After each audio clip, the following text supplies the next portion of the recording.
presenting about precocious puberty. So these are the outlines of the topics that my group would present, the red ones, and the ones in black you would read on e-learning. Okay, next. Okay, so firstly, I would be presenting about the physiology of normal pubertal development first, so that you can get better understanding, and then I would be explaining about precocious puberty.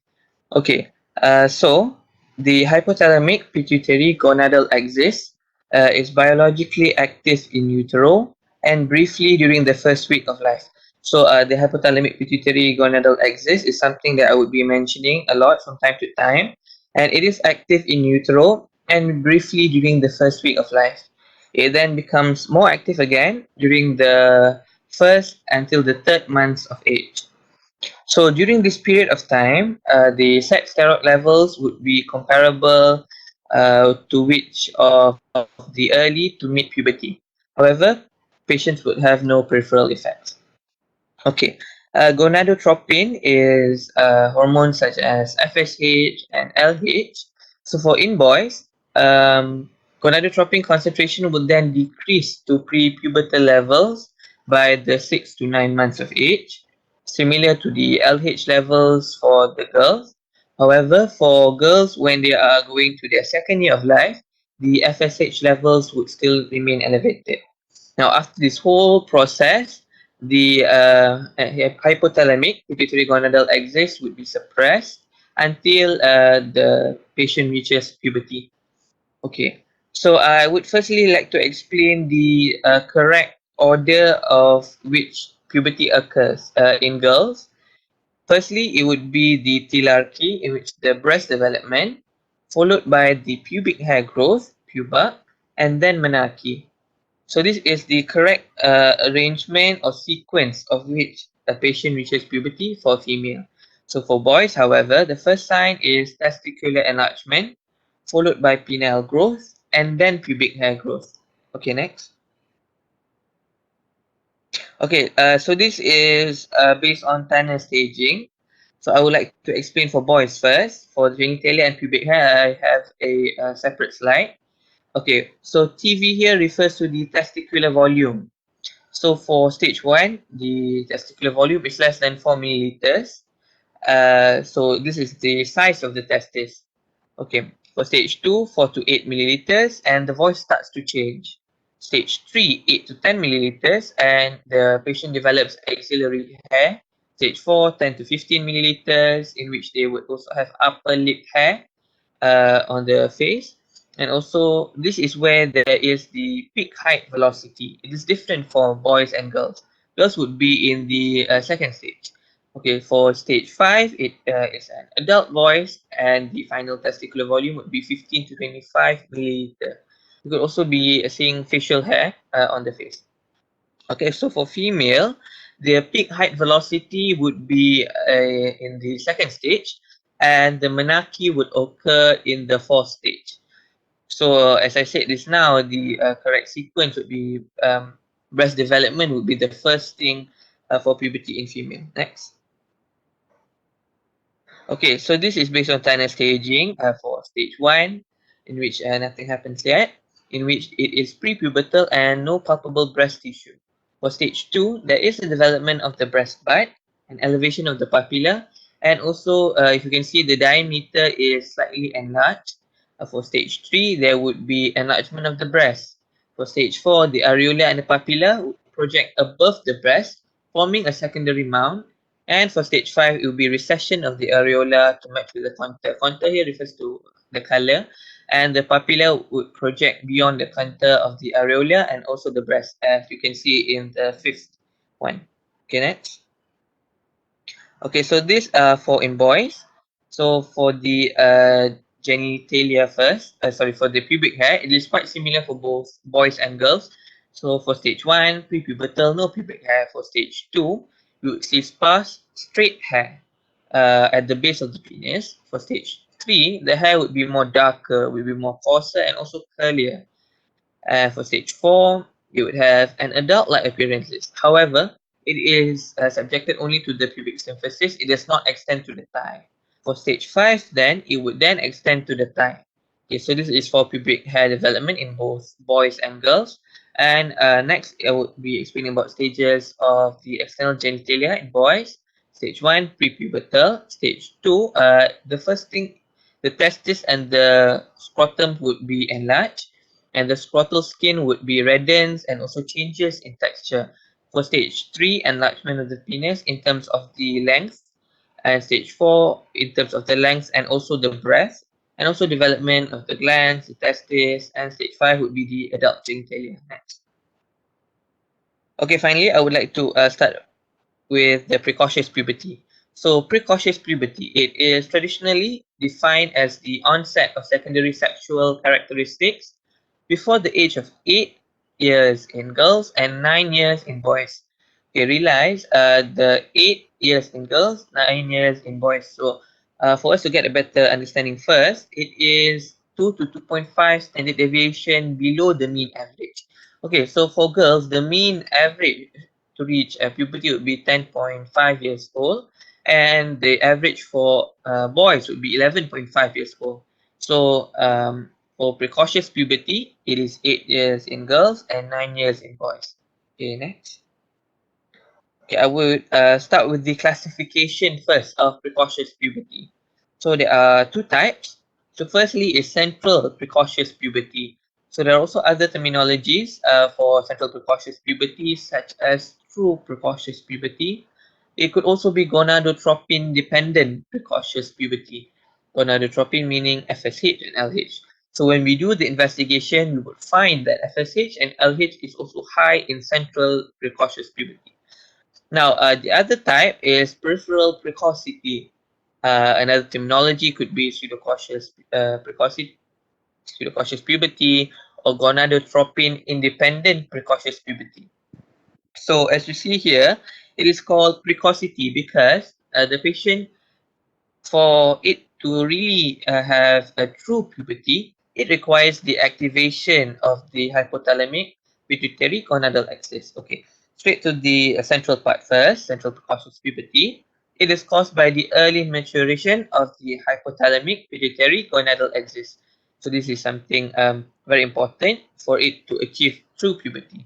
So it would be characterized when we see the patients, the sequential maturation would follow the proper physiological, as I explained earlier, they follow the right sequence. For girls, for boys, for example, it would be testicular enlargement, then penile enlargement, and then pubic hair. So in this patient, the sexual characteristics are appropriate to the child's gender, meaning to say isosexual. So if he is a boy, they would have boy characteristics. If it's a girl, would have feminine characteristics. Okay, so for peripheral precocity, it is not caused by any hypothalamic pituitary gonadal axis, and the FSH and LH, meaning say the gonadotropin, is also not elevated. However, it is caused by the excess secretion of sex hormones, such as estrogen, progesterone, testosterone. And where does it come from? It comes from the gonads, from the adrenal glands, from exogenous sources, and even germ cell tumor in which they secrete HCG. So the term precocity, as I said earlier, and also the characteristics, it could be isosexual. However, it could also be inappropriate, which meaning to say that it's virilization in girls and feminization in boys. Okay, next. Okay, for the causes of precocious, central precocious puberty, it usually would be idiopathic in girls, and for boys, it would be pathologic. Meaning to say, a central nervous system lesions such as tumors, CNS irradiation, CNS lesion, and if it would be genetic, it could be the gain of the functional mutation such as kispeptin-1 gene, loss of function mutation in the MKRN3, a loss of the function mutation of the LK1. So these are the a few mutation that can occur. It could also be caused by the excess sex steroid exposure from the previous. And also lastly, it is pituitary gonadotropin secreting tumor. So there will be high FSH and also LH. Next. Okay, this is a summary of the central precocious puberty, and you can see here that the bone age would be advanced. You can see the arrows. So for central precocious puberty, we expect when we do the X-ray and when we check the bone, we expect that the bone is more advanced as compared to the age. Next. Okay, so for causes of the peripheral precocity, it is caused, as I said just now, by the excess secretion of estrogen, progesterone, testosterone, and it may be caused by ovarian cysts, such as a follicular cyst functioning one, may cause recurrent vaginal bleeding, ovarian tumor, Leydig cell tumor, HCG, which is secreted by germ cell tumor, and even familial male-limited precocious puberty. It is a very rare disorder, and it is caused due to the mutation of the LH receptor, which in turn results in the secretion of testosterone. Okay, next. It could also be caused by primary hypothyroidism. So usually patients or children with very severe long-standing hypothyroidism, they may also have precocious puberty, and the symptoms are such as galactorrhea, recurrent vaginal bleeding, and for boys, it would be premature testicular enlargement. So the proposed mechanism is there is a cross-reactivity between the stimulation of FSH receptor and also TSH concentration. Next is exogenous sources, such as creams, ointments, spray, previously exposed to estrogen in our food, in our drinking water, and next is adrenal pathology. Adrenal glands such as congenital adrenal hyperplasia may also cause increase in hormone production. And boys who have adrenal would also have will not have testicular enlargement. Okay, next. Okay, this is McCune-Albright syndrome. It may also have peripheral precocity. It is a very rare disorder, and it is presented by peripheral precocious puberty, irregular cafe au lait. So as you can see in the picture, there is black color pigmentation. So this is the irregular cafe au lait pigments, and also fibrous dysplasia of the bone. So the bone, there would be dysplasia with the fibrous. So for girls, they would have vaginal bleeding, ovarian enlargement. And for boys, it would be high prevalence for testicular pathology. And patients with McCune-Albright syndrome, they have this mutation of the alpha subunit of the GS protein. So this is the cause of the McCune-Albright syndrome, and the mutation would lead to stimulation of the endocrine function, which then leads to peripheral precocious puberty. Next. Next.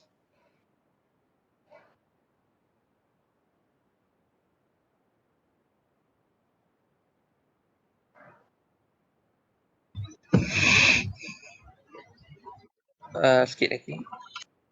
Next. Next slide.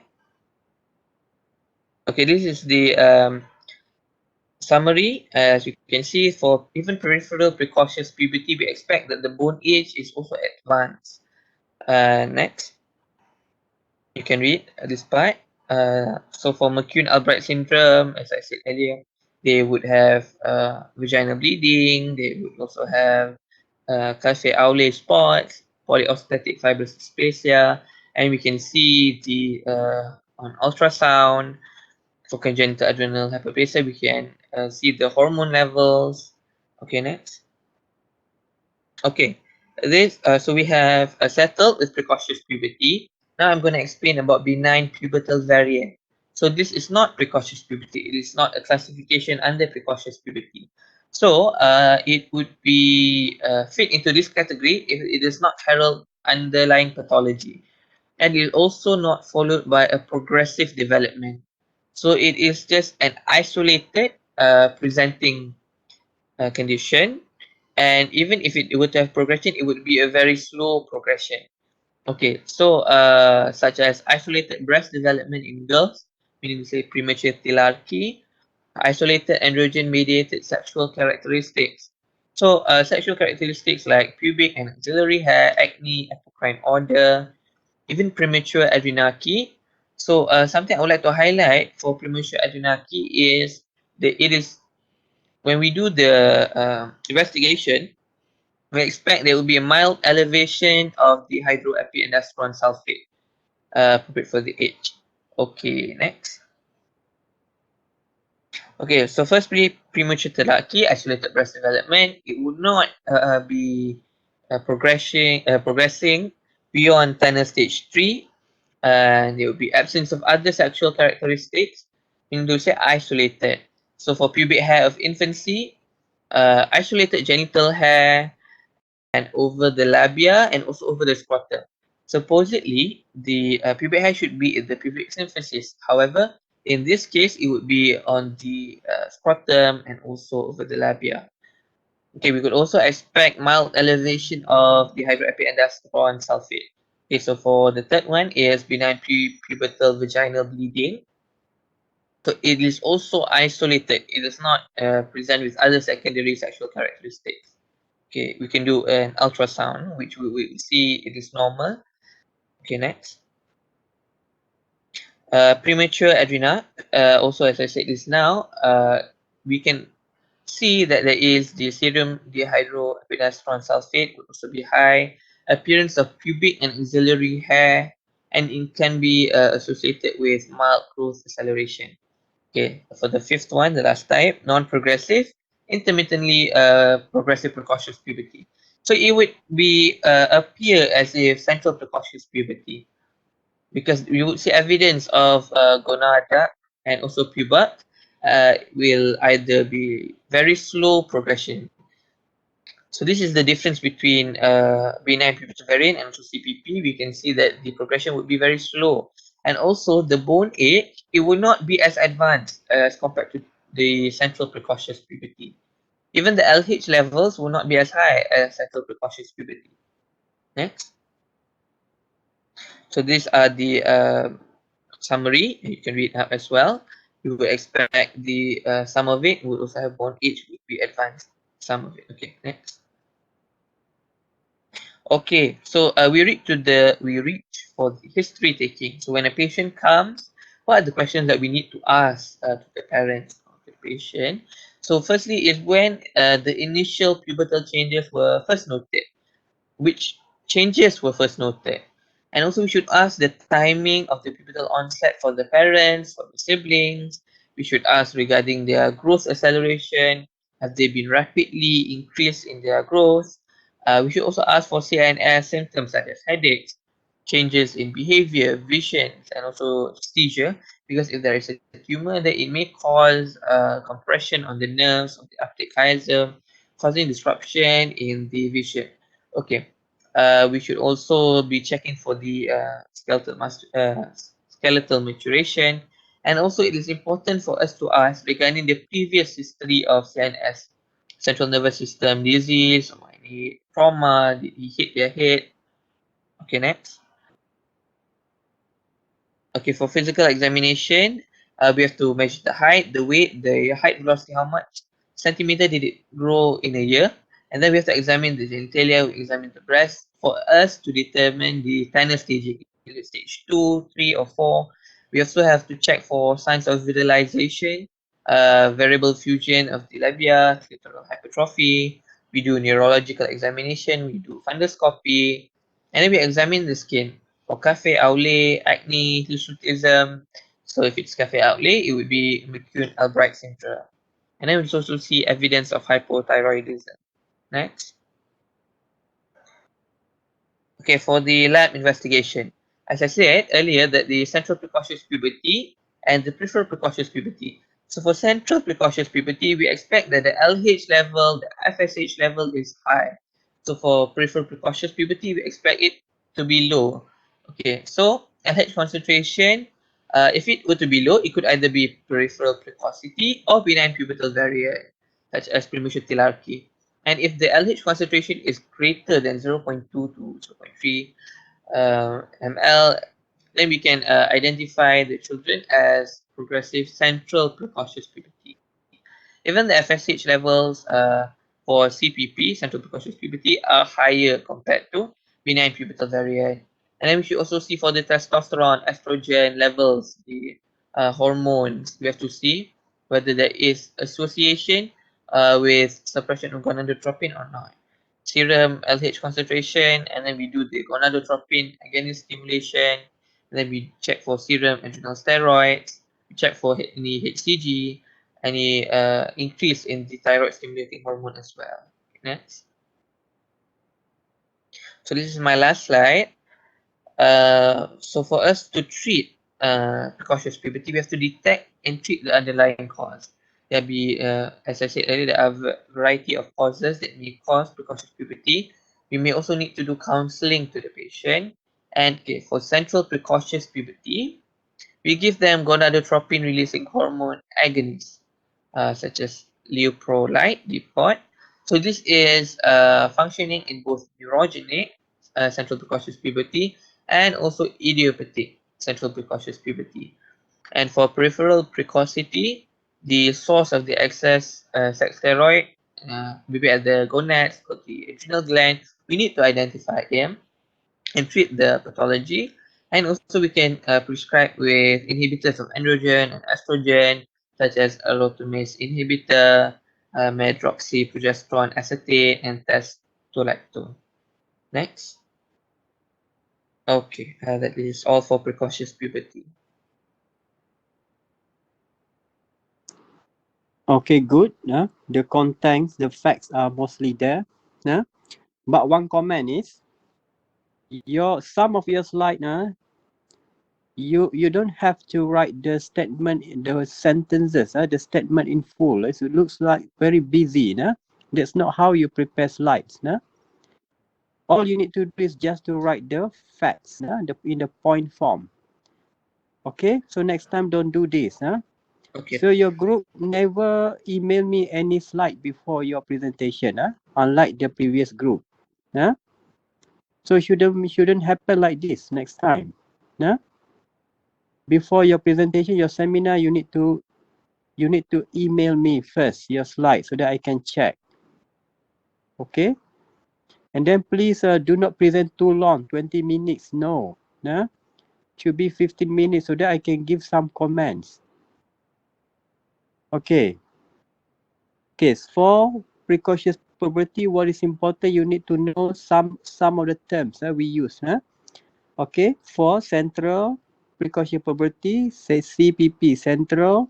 Sometimes we do use the term through precocious puberty or GnRH, dependent precocious puberty. So three terms, three terminologies. For the other precocious puberty is known as pseudo precocious puberty, peripheral precocious puberty, or GnRH independent. So we may use interchangeably. Okay. So what is important for your level? Number one, you need to know the definition. Secondary sexual characteristic before the age of which 8-9 years. You need to know that. Number two, based on the definition. Based on the definition, you are supposed to explore what are the possible etiologies. So when you say GnRH dependent or central, so central or GnRH refers to what? Hypothalamus and pituitary. So the puberty is as a result of activation of the main switch. The main switch should be hypothalamus pituitary. That's why it is called GnRH. GnRH stand for what? Gonadotropin releasing hormone, right? GnRH, gonadotropin releasing factor. Okay, so should be from the hypothalamic peptides. So any insult to the hypothalamus pituitary may cause central precocious puberty. But if it is peripheral, GnRH. Sorry. So I need to repeat. Should be gonadotropin. gonadotropin dependent, gonadotropin independent. The gonadotropin refers to the pituitary factor, pituitary peptide. That is your LH and FSH, yeah, not the not exactly the hypothalamic peptide, but has to be pituitary. Yeah, okay. But of course, the pituitary peptide should come from the hypothalamic peptides as well. Yeah, okay. So any insult to the hypothalamo-pituitary may cause central precocious puberty. So what are the example of the insult? Yeah? Can be congenital, can be acquired, genetic, genetic or acquired. Acquired example, what? Hamartoma. So any growth in the brain. For example, germinoma, SCG producing tumor. Okay. So any insult to the brain, many if it is not growth, what can it be? Infective, meningitis, encephalitis, okay. They one can leads to central precocious puberty as well. Okay. So whenever you see a child with features of secondary sexual characteristic, what you need to determine is central or peripheral. How to go about? So the secondary sexual characteristic is because of what? Increase in the sex hormone. So where does the sex hormone come from? Should be from the testis or ovary, right? Testis of ovary. Then how are you going to go about investigating whether it is from the gonad itself or not from the gonads? Because sometimes it is not from the gonads, right, but from the adrenal gland. So you need to identify which where does it come from? Is it actually come from the gonads or non-gonadal structure? For example, adrenal, thyroid gland, or ectopic production, or it is also you can also divide into exogenous or endogenous. If it is exogenous, it should be what?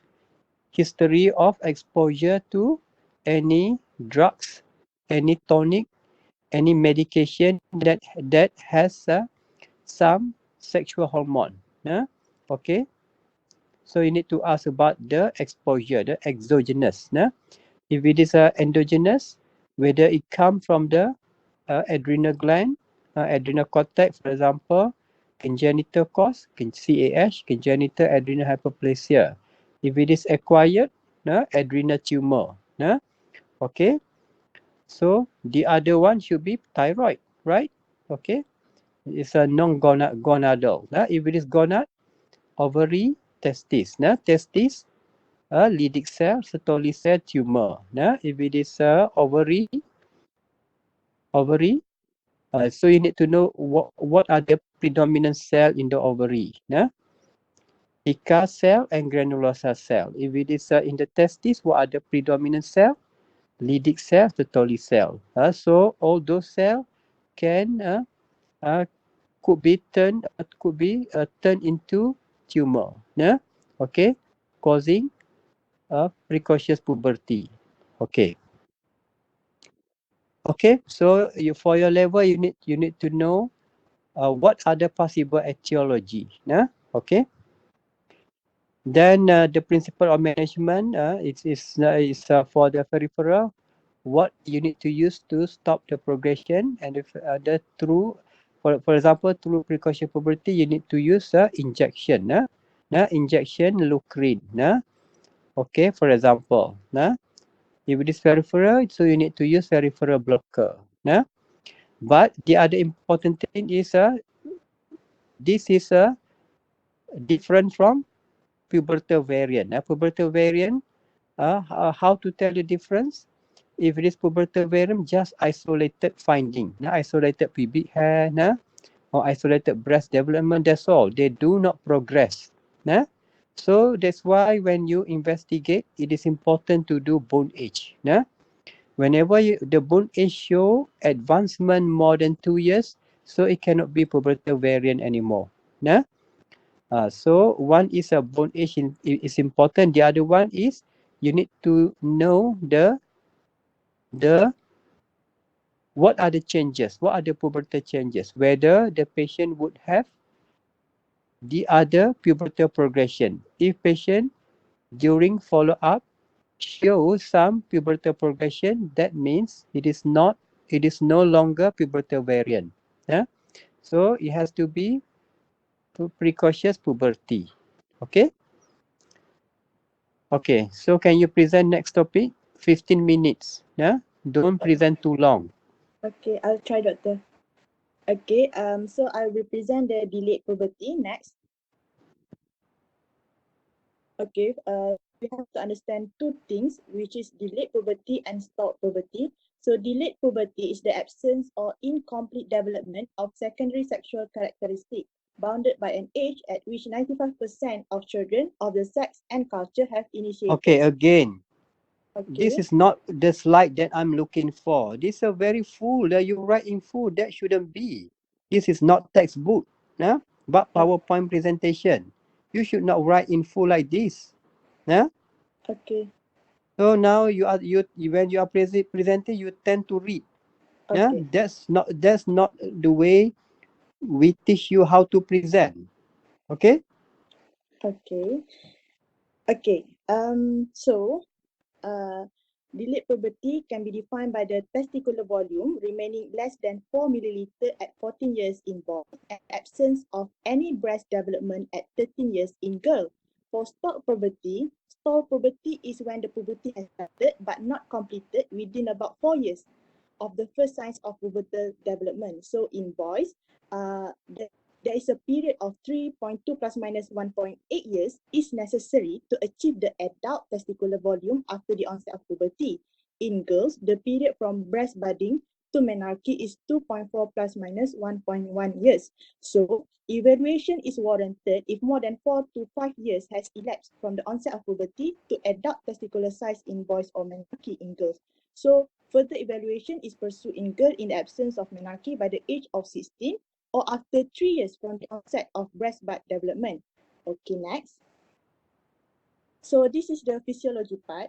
Okay, we have the hypothalamus secreted the gonadotropin releasing hormone, which stimulate the anterior pituitary to produce and release LH and FSH into the circulation. In male, LH stimulate the production of testosterone, while the FSH, while later in the puberty, FSH will stimulate the development of seminiferous tubule. In female, the FSH stimulates the ovary to produce estrogen and later in puberty causes the formations of corpus luteum. Corpus luteum will then secrete progesterone.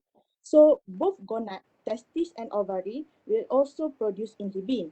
Okay, both sex steroid and inhibin can suppress the secretion of gonadotropin by negative feedback mechanism. So before puberty, hypothalamus and pituitary are very sensitive to the negative feedback signal. During puberty, the sensitivity decreases, allowing an increase in the production of the testosterone and estrogen that stimulate the development of secondary sexual characteristic. Okay, next.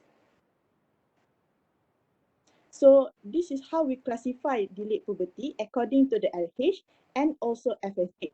So in primary hypogonadism, it will be characterized by low gonadal but high LH and FSH, caused by a variety of gonadal disease such as Turner syndrome and Pelter syndrome, rarely by defect in LH and FSH receptor on the membrane of the gonadal cell. For the secondary it is characterized by low gonadal steroid secretion with low or normal serum LH and FSH. It is caused by deficiency of GnRH secretion that lead to decreased secretion of LH and FSH from the anterior pituitary. Okay, next slide. So, okay, as I have mentioned before, the etiology of delayed puberty can be classified into primary and secondary. So for the primary hypogonadism can be further subdivided into congenital and acquired. For the secondary hypogonadism can be further subdivided into transient form and also the permanent form in which The permanent form can be further subdivided into congenital and also acquired. So I will touch a little bit on the CDGP, which is a transient form of hypogonadotropic hypogonadism, and also the congenital hypogonadotropic hypogonadism, which is the monogenic mutation. Okay, next. So this is only my reference from the Pediatric Endocrinology, a practical guide. Okay, next. You guys can read on this later. Okay, so this is the CDGP, constitutional delay of growth and puberty. It is the most common cause of pubertal delay, and it is a transient form, as I have mentioned before. CDGP is due to transient functional defect in the production of GnRH from the hypothalamus. It is more frequent in boys than in girls. CDGP usually have a strong familial pattern of inheritance. During history taking, there will be a family history of menarche of the mom sister and delayed growth spurt in the father. So the characteristic of patient with CDGP is longer duration of childhood phase of growth, delayed skeletal maturation. We can see at the bone age younger than expected for chronological age. And then we have the shorter interval from pubertal onset to pubertal growth velocity, and we have the delayed pubertal growth spurt. In the beginning, patient with CDGP is shorter than the mid-parental height, but then they will achieve the mid-parental height. So observation and reassurance are appropriate because the children will go through normal puberty. And young women will be evaluated for primary amenorrhea. Okay, next slide. So this is the set result, which is the isolated GnRH deficiency, also known as idiopathic hypogonadotropic hypogonadism or congenital GnRH deficiency. It can be caused by a variety of genetic mutations such as CAL1 gene and GnRHR, lead to the defect in the development of GnRH neuron, impact GnRH secretion, and also GnRH resistance. So isolated GnRH deficiency will usually frequently divided into two categories, which is the Kalman syndrome and also the normosmia idiopathic hypogonadotropic hypogonadism. So for the Kalman syndrome, usually the patient presented with anosmia or hyposmia, which is absent or reduced of sense of smell, congenital anomalies such as the midline defect like cleft palate, neurosensory hearing loss, synesthesia, unilateral renal agenesis, or skeletal defect. Okay, for the normosmia idiopathic hypogonadotropic hypogonadism, it is not typically associated with congenital non-reproductive anomalies. Clinical presentation areas may include the micropenis, cryptorchidism, which is the undescended testis in males at birth, or absence or stalled pubertal development during adolescence in both sexes. Okay, isolated GnRH deficiency, the hypogonadism is usually permanent, but occasionally it is a diagnosis in patient with unexplained hypogonadotropic hypogonadism. A presumptive diagnosis of isolated GnRH deficiency can be made in patient with the first one, suggestive physical features, like I have mentioned before. The second one, a family history of isolated GnRH deficiency. And the third one, if the puberty remain absent by the age of 18 years. Okay, next. So how we approach patient with delayed puberty? So during history taking, we will ask a few questions. The first question is like, is pubertal development totally absent or did it start and then stall? We assess the patient growth pattern and we calculate the height velocity. And then we compare with the peers of the same chronological age. We also ask for the signs of pubertal development because patients with CDG have delayed pubertal development, but adolescent age patients with tumors in the hypothalamic pituitary region may present with stalled pubertal development. The second question we ask is there nutritional habit, intense exercise, or medical illness that delay the onset or slow the tempo of puberty? Because these are also the most common cause of pubertal delay, like I have stated in the slide. Okay, next. So we also should ask, are there any congenital abnormalities or neurologic symptoms? Because as I have mentioned before, patients with isolated GnRH deficiency have associated anomalies. hypocephalus, cryptorchidism, midline defect, synkinesia, or renal agenesis. If the patient have neurologic symptoms such as headache and visual disturbances, this strongly suggests a central nervous system disorder. We should also ask, is there a family history or delay or a family history of delayed or absent puberty, because it is most common in CDGP and isolated GnRH deficiency. We should also ask if the patient have normal sense of smell, because anosmia or hyposmia strongly suggests Kallmann syndrome. Okay, next. So we go to the physical examination. So we do a serial measurement of height and testicular size or breast development over 1 or 2 years. This will help to confirm the presence or absence of pubertal changes and their progression. So for height, we plotted on the growth chart and we calculate the height velocity. For the weight, if it is reduced, it may be due to the malnutrition, anorexia nervosa, or chronic disease. For the arm span, if the arm span exceeding the height by more than 5 centimeters, it means the patient has inochoid body proportion.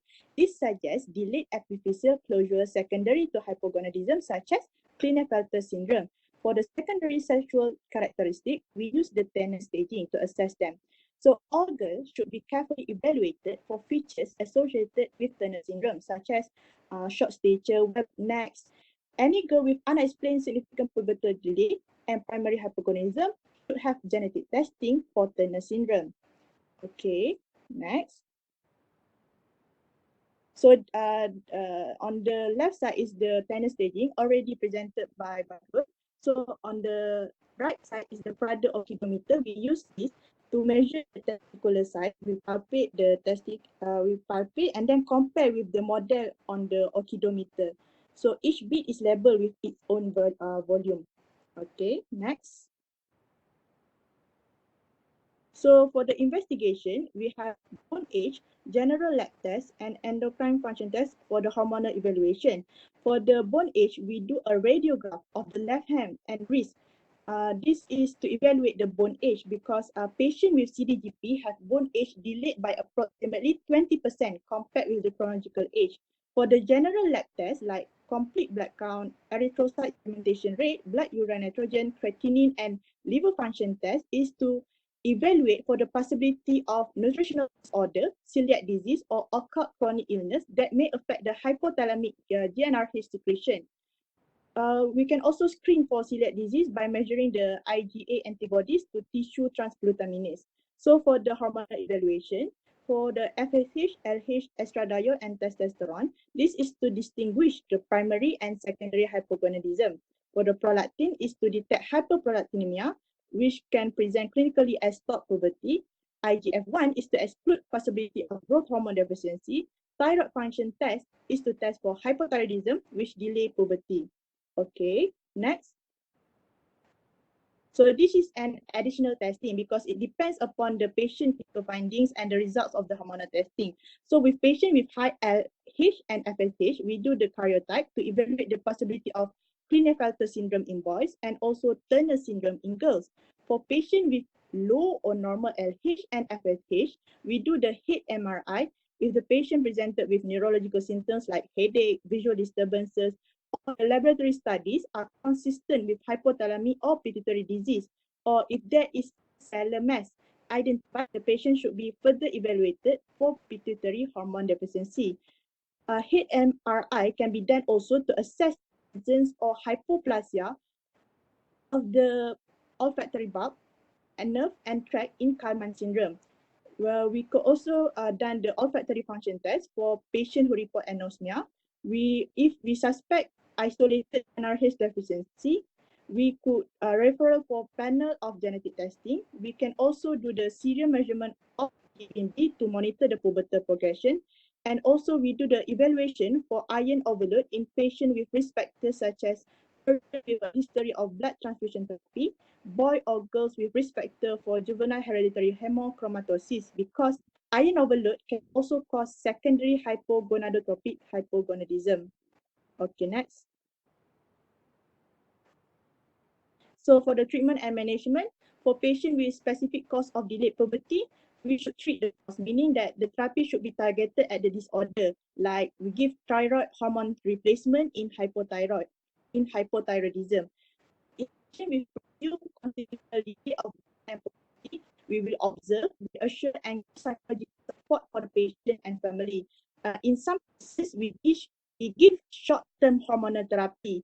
The short-term therapeutic goals is to attainment of age-appropriate secondary sex characteristic to narrow the physical gap between patient and their peers, induction of growth spurt without inducing premature epiphyseal closure, and the potential induction of a reversal of their GnRH deficiency, whether congenital or functional. We have three types of hormonal therapy: the testosterone therapy for male, estradiol therapy for female, and growth hormone therapy, but the benefit is still controversial. Okay, next. So the testosterone therapy, we give the intramuscular injection of testosterone ester starting from 50 milligram every 4 to 6 weeks to 250 milligram every 3 to 4 weeks. For the estradiol therapy, we may give orally or transdermally starting from 2 microgram per day, increasing 5 to 20 microgram per day. We add cyclic progesterone therapy when breakthrough bleeding occurs and present of substantial breast development. So this is the testosterone formulation and the estrogen formulation. Okay, next. So this is the summary of the management of a patient with delayed puberty. Okay, next. I think that's all from me. Thank you. Okay. So for delayed puberty, for your level, it is very important to know the physiological delay. Yeah. So 80 to 90%.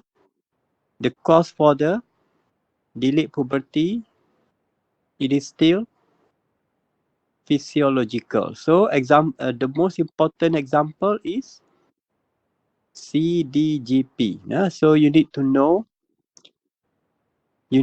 this very well. So what are the clue to CDGP? What does CDGP stand for? Constitutional delay in the growth and puberty. Okay, so meaning that patient not only have delayed puberty but also short stature. Okay, so what are the clue? The clue number one, you need to look when you take history. Look at parents. If either one or both parents are short, then it is not CDGP.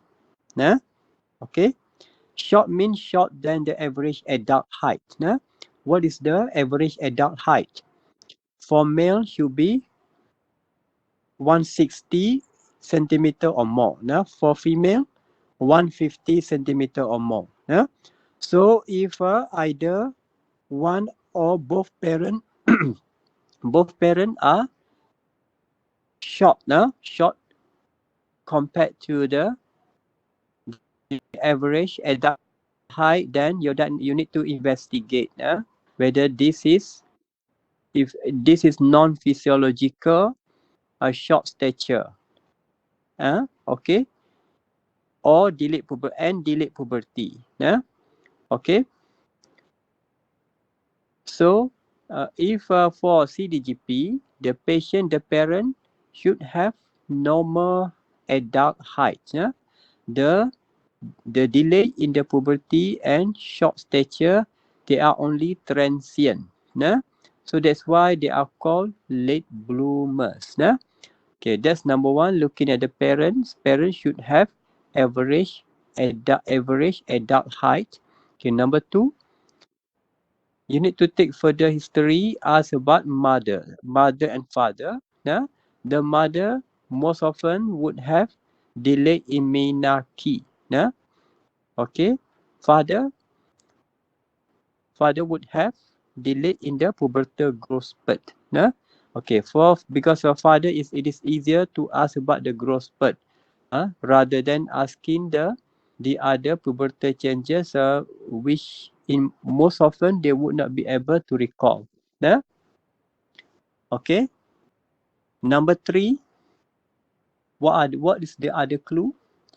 the child should be otherwise well. Nah? The only thing is that some of the children with CDGP, they are withdrawn because of the when they enter secondary school, so they lag behind in term of the height, in term of the pubertal changes. So there are somehow some subset, some subsets of them, they tend to be depressed and withdrawn. So these are the subset of the population with DGP that you may consider treatment. Nah? CDGP, most often you don't treat. Nah? You just wait and see and counsel. But if it is associated with some psychological conflict, nah? Depression, for example, nah? Avoiding school, nah? For example, so you need to consider treatment. Some boys we may start testosterone too, but you don't treat for too long. You just give some 3 doses just to kickstart puberty. That's all. Nah? Okay. So for this topic, CDGP is very important. Nah? Okay. Number 2, you need to know the classification. Classification and how to differentiate between primary and secondary delayed puberty. So delayed puberty, it is not only delayed absent secondary sexual characteristic by definition, but it is also defined as poor poor or no progression of pubertal changes. So patient may acquire some puberty, for example, breast stage 2. Then when you follow up after 6 months, after a few months, the breast does not progress. So that is considered as arrested puberty. So it falls under delayed puberty too. Okay? Okay, next presentation. Can everyone hear me? Yes. Okay. So very good afternoon to Dr. Suhaimi and all of my classmates. So today I'm going to present about the calcium homeostasis and also hypocalcemia. So the table down below shows the reference value that I get from the chemical pathology lab of USM. According to the lab, we are going to take the blood sample from the patient and we get the serum or plasma. We measure the total calcium level in the serum or plasma. The level should be around 2.15 to 2.55 millimole per liter. Any value below it is classified as the hypocalcemia. Okay, next slide. So the principal calciotrophic hormone in our body is parathyroid hormone and also vitamin D. These two hormones will act on the bone. You Sorry? need to, whenever you prepare like this, not a busy slide. The point should be in the point statement like this, the bullet, and do not write too long. Okay, should be like this. This is a good example. Okay, carry on. Okay, thank you, doctor. The principal calciotrophic hormone is parathyroid hormone and vitamin D, and it will act on the intestine, the kidney, and also bone to regulate the calcium level in our body. Other hormones such as calcitonin, cortisol, growth hormone, estrogen, and thyroid hormone also play a minor role, not that significant as that of the parathyroid hormone and also vitamin D. The table down below shows the distribution of the calcium in our body. 98% of the calcium will be stored in the bone, 1% will be stored intracellularly, and 0.1% will be stored in the extracellular compartment, such as our interstitial fluid or our blood plasma. Please So in our use your cursor to point whenever you are presenting, laser point or a cursor, so that your friend able to follow what you are teaching. Okay. Okay.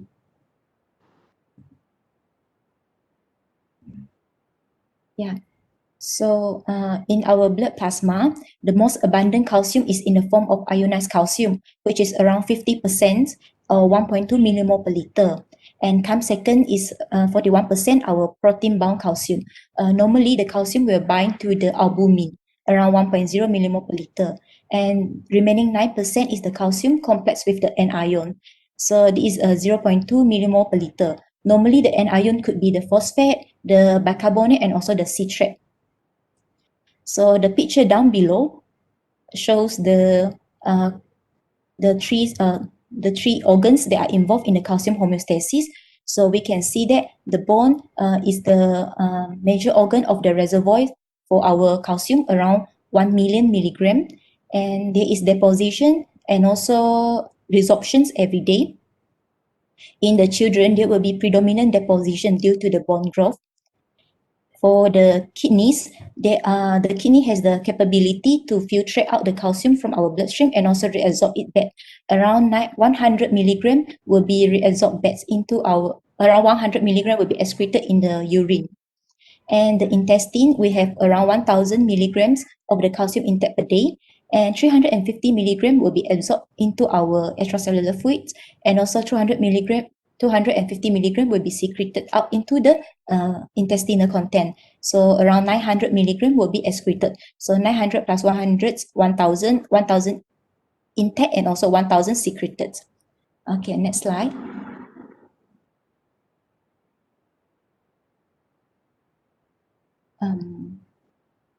Yeah. So the picture at the left side shows the process involved in the calcium homeostasis.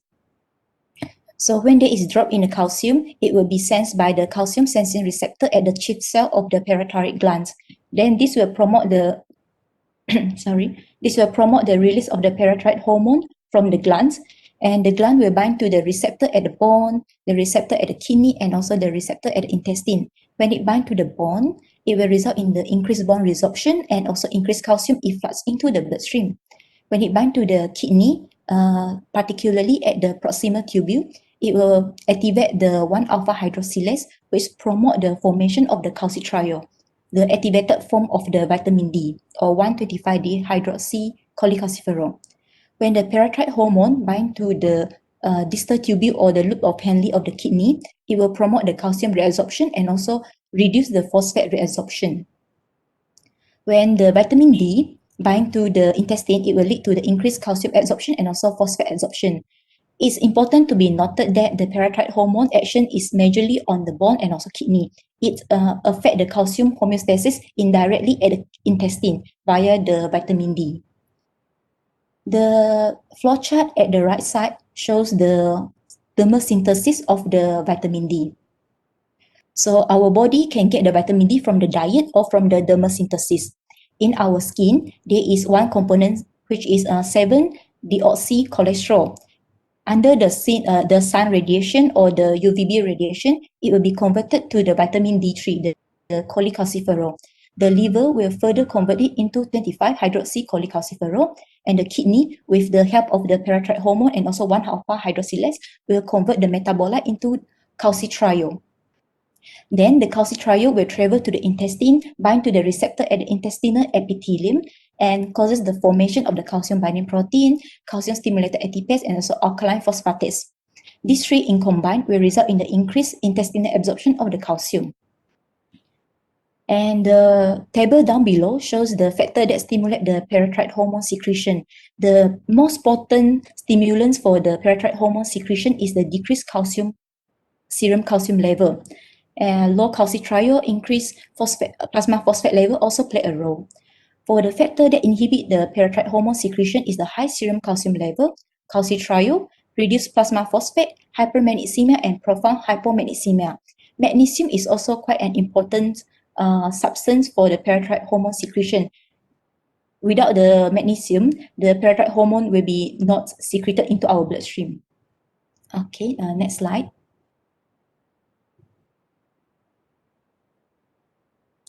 Yeah, so this is the table, basically the summary that I have been mentioning just now. You can have a look later. Next slide. Okay, moving on to the hypocalcemia. Next slide. Hypocalcemia is quite common in the newborn period and is often transient. It's not persistent, and it occurs in the infants with who are sick with low birth weight. And the transient neonatal hypocalcemia can be divided into early form or the late form. The early form means that it occurs within 72 hours of birth. Late form means that it occurs after 72 hours of birth. Next slide. Okay, so for the early transient neonatal hypocalcemia, the etiology behind it is usually associated with the interruption of the parathyroid hormone secretion or action. There could be maternal factor, neonatal factor, concurrent illness, exogenous and iatrogenic factor or congenital. Under the maternal factor, there could be maternal vitamin D deficiency, use of the anticonvulsants, diabetes. The diabetes could be gestational or the permanent diabetes, and also hyperparathyroidism and toxemia of pregnancy. The neonatal factors such as what have been mentioned just now, the prematurity, the low birth weight, intrauterine growth retardation, and birth asphyxia.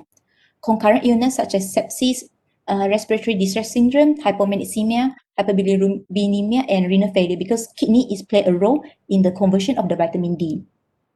Exogenous and iatrogenic factor due to the administration of the excess phosphate, lipid infusion, citrate bloods, and bicarbonate. These are the chelator of the calcium. When there is excess phosphate, it will lead to the chelation of the calcium and decrease the ionized calcium level in the blood. Congenital factor is most importantly the DJOG syndrome. It will lead to the parathyroid hypoplasia. Okay, thank you. Next slide.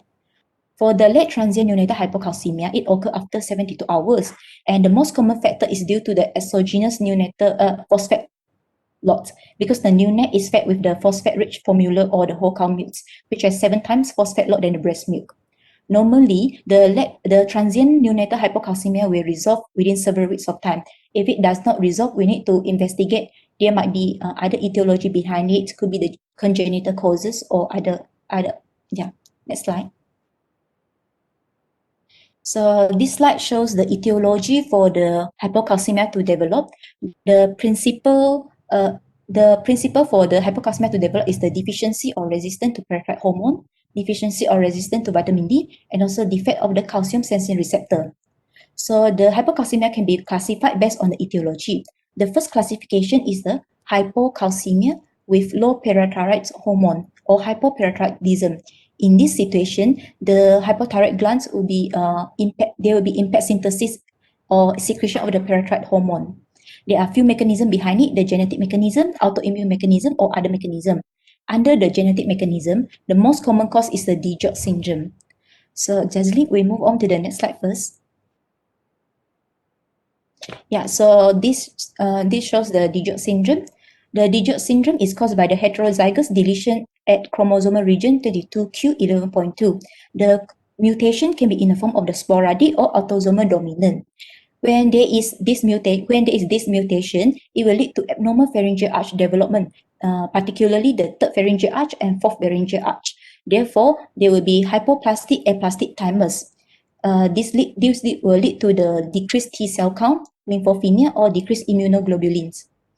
And if it occurs at the craniofacial region, it will cause the malformation, such as the tracheomalacia, horizontal eustachian tube, and also cleft palate. If it occurs at the heart, it will cause heart defect. And most importantly, related to our slides, related to my topic is the hypoplastic parathyroid glands, which will lead to hypocalcemia. And the patient will normally have seizure at neonatal onset. Okay, so we return to previous slide. Yeah. So under the genetics mechanism, we also have HDR syndrome, in which the patient will present with hypoparathyroidism, sensory neural deafness, and also renal anomalies. And Sanjak-Sakati or Kenny-Kefi syndrome, these are exclusively found in the Arab family. Under the autoimmune mechanism, we have APS1, which stands for autoimmune polyglandular syndrome type 1. In this condition, the patient will have multiple glands involved, such as the parathyroid gland and also the adrenal glands. And the patient is common to present with the mucocutaneous candidiasis. Under the other mechanism, there could be parathyroid or thyroid gland surgery, because during the surgery, it is hard to differentiate morphologically between the thyroid gland and also parathyroid glands. There could be accidental excision of the parathyroid glands. And in addition, there is also blood vessel manipulation during the surgery. So this will lead to the damage to the parathyroid glands. Other mechanisms such as infiltration of parathyroid glands, for example, iron overload in the case of the patient that require chronic transfusion. So the patient can have the history of beta thalassemia major, or in the case of the Wilson disease, the patient will have copper copper infiltration at the parathyroid glands and lead to the damage of it. For the next category, we have hypocalcemia with high parathyroid hormone. This is usually due to the secondary increase in the parathyroid hormone. Normally, the patient can have deficient calcium intake or intestinal absorption, but most common causes are the vitamin D related pathology, in which there would be deficient vitamin D intake, intestinal absorption, and or dermosynthesis, defect in the vitamin D metabolism, such as that occur in the severe liver disease, the drug that causes the active conversion of the vitamin D into the inactive metabolites, such as the anticonvulsant, and also renal dysfunction because the renal is involved, genetic disorder, the 25 hydroxylase deficiency at the liver, 1 alpha hydroxylase deficiency at the kidney, and also increased catabolism of the vitamin D. There is also a defect in the vitamin D actions, and there is the last mechanism behind is the end organ resistant to the parathyroid hormone, which we term as pseudo hypoparathyroidism. This is the condition when the kidney and also the bone, they present with the resistance to the parathyroid hormones in our body. For the miscellaneous cause, we have hungry bone syndrome, which is the syndrome that occur during the in the midst of the treatment for rickets, osteopetrosis, sepsis or acute severe disease, hyperphosphatemia due to the chelation, alkalosis, because the alkalosis will causes the calcium ion to bind to the albumin. Therefore, there will be less ionized calcium. Intravenous product with citrate or lactate, pancreatitis. During the pancreatitis, there will be calcium saponification occurs because the calcium will bind to the fatty acids, therefore reduce the ionized calcium level in the blood. Fluoride poisoning, drugs such as bisphosphonate, denosumab, calcimimetic, foscarnet, the antiviral agent, and also some chemotherapeutic drug, and also hypomagnesemia because magnesium is important for the release of parathyroid hormone. Okay, next slide, please. Next slide. Yeah, so the clinical manifestation, if the hypocalcemia occurs acutely, then the patient will have acute manifestation. The hallmark for the acute hypocalcemia is the neuromuscular irritability or tetany. This occurs when the total serum calcium level drop below 1.8 millimole per liter. And the tetany can have sensory manifestation, motor manifestation, and autonomic manifestation. Under the sensory manifestation, we have paresthesia, which is around the perioral region or the extremities such as our hand, our feet. For the motor manifestation, the patient can have muscle twitching, carpopedal spasm, trousseau signs, the Chuvostic signs, and seizure, laryngospasm. For the autonomic manifestation, the patient can have bronchospasm. The respiratory spasm is the cause of the death of the infants and also the children with hypocalcemia. The cardiac manifestation of hypocalcemia is prolonged QT interval, hypotension, heart failure, and arrhythmia. The papillary edema is the ocular manifestation of acute hypocalcemia. The optic neuritis is also seen in the acute manifestation. For the chronic manifestation, it is most commonly related to the hypoparathyroidism, and the patient can have atopic calcification at the basal ganglia, extrapyramidal signs, Parkinsonism, dementia, subcapsular cataracts, abnormal dentition, and also dry skin. Most of the time, the neonate have more subtle symptoms such as poor feeding and vomiting. Therefore, we need to investigate properly. Next slide, please. So this is the slide showing the sign of the tetany, the trousseau signs, and also Chuvostic sign.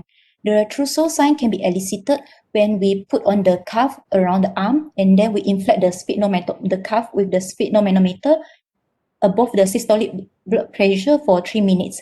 Then the carpopedal spasm will be elicited, characterized with abduction of the thumb, flexion of the metacarpopharyngeal joint, extension of the interphalangeal joint, and also flexion of the wrist. For the Chuvostic signs, we will elicit it by tapping on the region, the facial nerve, anterior to the ear, and then the result is the ipsilateral muscle twitching. Okay, next slide. Yeah, so this is the summary. You can have a look later. Next slide. So for the diagnostic approach to hypocalcemia, for the history taking, the patient can have the history of the chief complaint that I have been mentioned just now. But for the past medical history, we need to ask if the patient have chronic kidney disease, chronic liver disease, acute kidney injury, nephrotic syndrome, acute pancreatitis, and rhabdomyolysis and tumor-lysis syndrome, which increase the phosphate level in the blood. Maybe some past surgical history, and also some autoimmune disease. For the family history, we need to ask if there is any congenital causes or the familial causes of the hypocalcemia. So for the drug history, we need to ask if the patient is taking any bisphosphonate, calcitonin, denosumab, calcium chelator, EDTA, citrate phosphate, the phenytoin, the anticonvulsant, and also fluoride poisoning. For the diet history, we need to ask if the patient have any deficient dietary intake of vitamin D and calcium, any malabsorption due to the gastrectomy, and also feeding problems such as nausea, vomiting for the neonates and infants.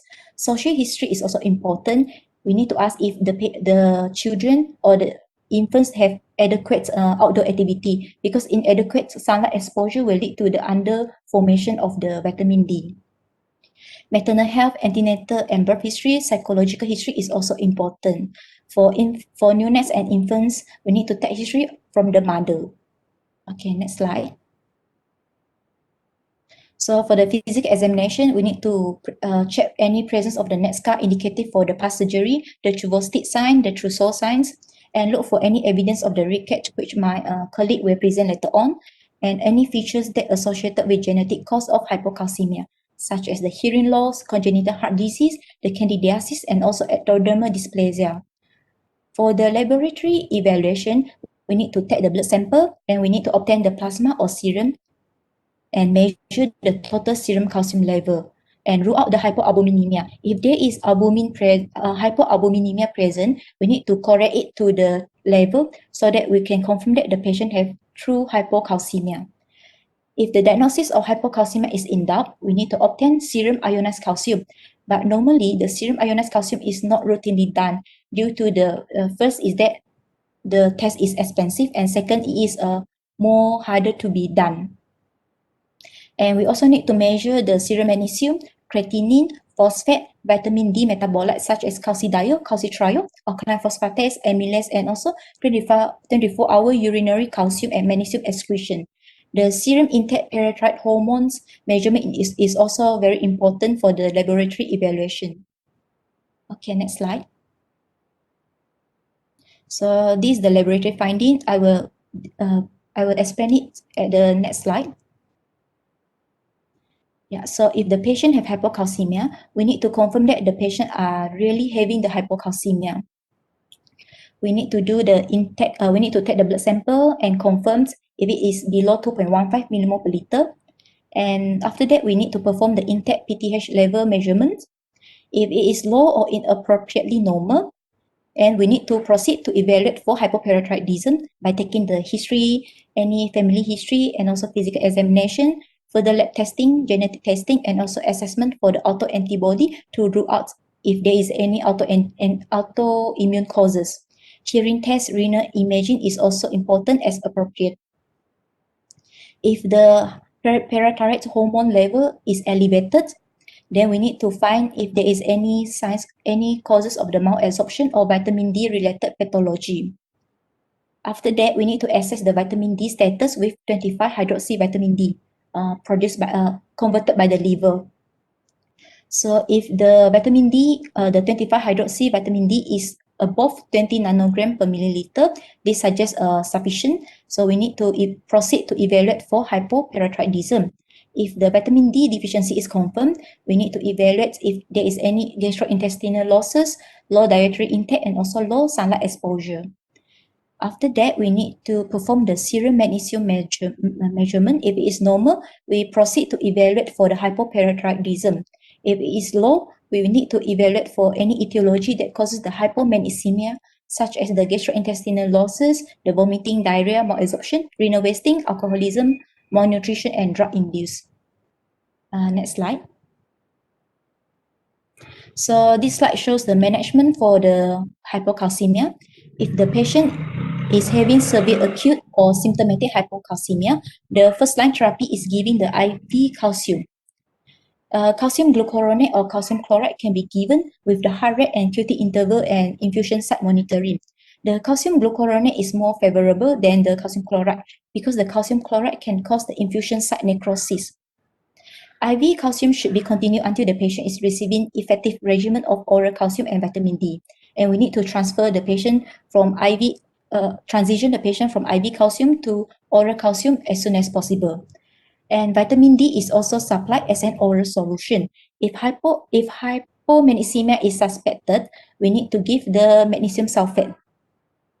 For the asymptomatic patient, but the level of the calcium is dropped below 1.9, this is acute drop, we need to give the oral calcium salts, such as calcium carbonate, calcium citrate, calcium lactate, and also calcium gluconate. The milk containing the high calcium is also can be given, but it is not appropriate in the case of hyperphosphatemia. We need to monitor the serum calcium level to avoid the deposition of the calcium at the peripheral tissue and kidney, which can lead to the kidney stone. Next slide. For the neonatal hypocalcemia, the initial treatment should be only limited to the calcium supplementation without the addition of the calcitriol. Calcitriol is only administered when there is a permanent form of the hypoparathyroidism and also hypocalcemia, which is resistant to the oral calcium treatment. For the mildly symptomatic or chronic hypocalcemia, when the oral calcium supplementation is preferred, and in all forms of hypoparathyroidism, vitamin D administration is important. Yeah, I think that's all from me. Yeah, these are my references. Okay, for this topic, hypocalcemia. So it is very important for you to know what are the main regulator for calcium, calcium metabolism. So there should be calcitrophic hormone, which are vitamin D and parathyroid hormone. So you need to know these two. So by knowing their physiology, you can sort of listing what are the possible etiology for hypocalcemia. So if you are looking at neonates, so there is a transient and persistent. Transient meaning that it's a temporary, related to neonatal factor or peri-neonatal, neonatal, whatever factor, because during neonatal period, there are when the child, when an infant, a baby is admitted, so most of them is sick, ill babies, so they need there's a lots of intervention in order to treat them. For example, and then for example, patient may receive a transfusion, may receive a TPN, and then because of their condition, they are not too stable, so they are prone to acidosis, alkalosis. So and some of them, they are born small. So transient hypocalcemia, the first 72 hours, it is just temporary. Most often, some of the example of the causes are related to the neonatal factor itself. For example, the weight, low birth weight, gestation, prematurity, and they are born ill, they are born asphyxiated, stormy neonatal period, born asphyxiated. So something to do with oxygenation, something to do with gestation, weight, and what they receive during the treatment when they are admitted. Blood transfusion, citrated blood, total parenteral nutrition, the alkalosis. So these are all temporary. But whenever you follow up them, this is already more than 72 hours. Already day 3 and day 4 going to be day 4. How come the calcium is still low? Whenever the calcium is still low, that is what you call as persistent hypocalcemia. Then you need to refer back to the what regulate the calcium. So most often persistent hypocalcemia is related to endocrine causes, non-neonatal. The first 72 hours neonatal, after 72 hours should be endocrine causes. So what endocrine hormone regulate calcium? Vitamin D or cholecalciferol and parathyroid hormone. So based on the physiology, how are you going to classify? So the classification for persistent hypocalcemia, it could be because of the vitamin D and parathyroid hormone. And then the example of the etiology you can subdivide into congenital or acquired. So number one, parathyroid hormone. So parathyroid hormone, because if it is neonate, most often it is congenital. So it could be what? Hypoparathyroidism, right? Or if it is a parathyroid hormone is normal, sometimes whenever, even though the parathyroid hormone is still normal, but how come patient still has persistent hypocalcemia? So it could be the PTH that is released by the principal cell or cannot bind to the PTH receptor. So whenever there is an issue with the binding, this is a term as PTH resistance. Okay, so example of the condition is called pseudo-hypoparathyroidism. Okay, pseudo-hypoparathyroidism, meaning that the issue with PTH binding to the receptor. So whenever you measure, PTH level is so high, but how come patient has hypocalcemia? Yeah, because of the binding issue. Okay. Then vitamin D, same thing. It could be vitamin D deficiency or vitamin D resistant. Resistant, there are two forms for the resistant, type 1 and type 2. So you need to read. So for the type 2 for the type 1 is because of the enzyme deficiency, 1-alpha hydroxylase, and for type 2 is the receptor mutation, the binding of vitamin D to the vitamin D receptor. Okay, so let's hear next topic.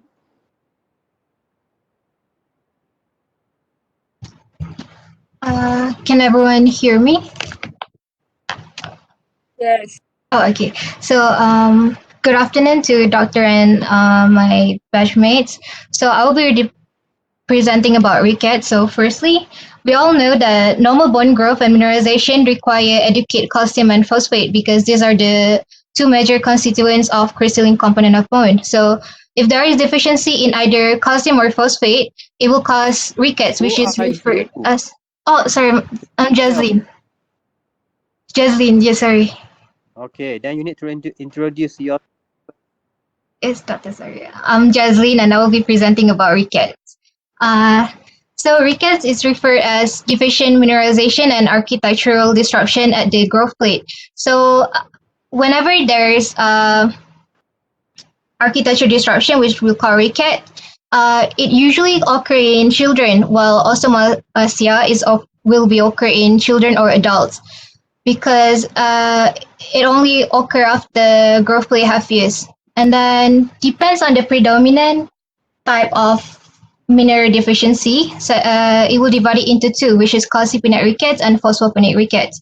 Calcipenate rickets is due to calcium deficiency and phosphopenate rickets due to renal phosphate wasting. So these are the etiology of the rickets. So firstly, we look at the deficiency intake of minerals, either calcium or phosphate intake, whether there is a poor absorption of minerals due to vitamin D deficiency, hereditary resistance to vitamin D, and then renal insufficiency or fat malabsorption. For increase in excretion minerals, it usually due to renal tubular dysfunction, and then if there is local defect of bone cells such as hypophosphatasia. So cause of calcipenate rickets is mentioned before, which is calcium deficiency, but sometimes the serum calcium level will also be normal. The causes will be lack of vitamin D due to decrease in sun exposure or dietary intake, malabsorption of calcium due to lack of vitamin D, and then liver disease. For phosphoponate rickets, it characterized by low serum levels of phosphorus due to renal phosphate wasting. So the causes will be poor dietary intake, malabsorption of disease, and then renal phosphate wasting. So here is the pathogenesis and the clinical finding for the rickets and osteomalacia. Again, it is based on the causes. So if there is lack of bone mineral components, such as phosphate or calcium, whether there is lack or reduced function of mineralization enzyme, calcification inhibitors, or abnormal vitamin D metabolism. So these causes will cause bone mineralization defect. And then if the epiphyseal plate are not before if it happened before the epiphyseal closure, it will cause the cartilage in epiphyseal plate cannot be ossified, which it won't fuse and will cause impair in bone growth, causing short stature. And then there will be shear force bend of the osteopenic bone, causing both legs. So this is due to the weight bearing because of the children start walking, so it will cause both legs. So this is usually happen in the older children. And then unequal distributed force and muscle tendon tension stimulate nociceptor, causing pain, bone tenderness, and then osteopenia will reduce the bone density, and it will cause fracture with even minimal force applied. And then if hypophosphatemic production of ATP and other high energy molecules decline, it will cause low energy available to the muscle, causing proximal muscle weakness. And then for abnormal vitamin D metabolism, there will be disruption in calcium ion homeostasis, as mentioned by Wei Hua before. So there will be reduced in gastrointestinal absorption of calcium and reduce in kidney reabsorption of calcium, causing hypocalcemia. So these are the pathogenesis of rickets. The clinical manifestation are also mentioned before. Both of the types of rickets, such as calcipenic and phosphopenic, are actually show the same clinical manifestation. So firstly, for infants, there will be delayed closure of fontanelles, and then parietal and frontal bossing. Craniotabes, which is soft skull bones, can be seen on the radiograph. Rhecatic rosary, Harrison sulcus, and then widening of wrist and bowing of the distal radius and ulna. This is usually happen to the infant, while progressive lateral bowing of the leg will cause to the older children, as mentioned, because of the walking and the weight bearing. So these are the rhecatic rosary and Harrison sulcus can be seen in the chest. Enlargement of the costochondral junction visible as beading. Here you can see along the anterolateral aspect of the chest. And then Harrison sulcus caused by inward pull by diaphragmatic attachment of the softened lower ribs. And then clinical approach for rickets is, firstly, we need to ask for growth and development of the patient, because because in physiological bowing, the growth and development will be normal. And then if patient come with the onset of bowing of leg or widening of the wrist, we should ask, is it happened before or after birth, before or after walking for bowing of the leg? And then if it start walking and then show the bowing, is it obvious, or is it increasing in the bowing? And then we should ask for the progression, because physiological varus or physiological bowing of the leg improve with growth, while pathological will worsen with growth. And then the dietary intake of calcium and vitamin D is important here, because it is the risk factor for rickets. And then whether there is enough sunlight exposure for the patient. And then if there is any associated complaints such as pain, limb, tripping and falling, and then family history of short stature or rickets, previous treatment if there's any, and then how the treatment response. And then if there is any history of infection, trauma, or fracture. And then on physical examination, we should check for the length or height of the patient to put the standardized growth curve. And then we need to check for the weight. And then for general examination, you can see on the chest, there will be rhecatic and rickety rosary and Harrison sulcus as shown before, and then widening of the wrist and bowing of the distal radius ulna, progressive of lateral bowing of the femur and tibia, and then hypoplasia of the dentate enamel, or there is dental abscesses. And then we should check for focused examination of the lower extremities to check for the bowing leg symmetry, the various symmetry, and then assessment of the leg length, and then palpation of the epiphysis of the long bones because it usually will be enlarged in rickets, and then observation of gait. This is just to mention about the extraskeletal finding. So in classipenate rickets, it usually will show hypoplasia of the dental enamel, while phosphopenate ricket will show dental abscesses. And then also in the calcipenate rickets, there will be increase in sweating in young infants due to the pain, and then prone to acquiring infectious disease, and also decrease in muscle tone.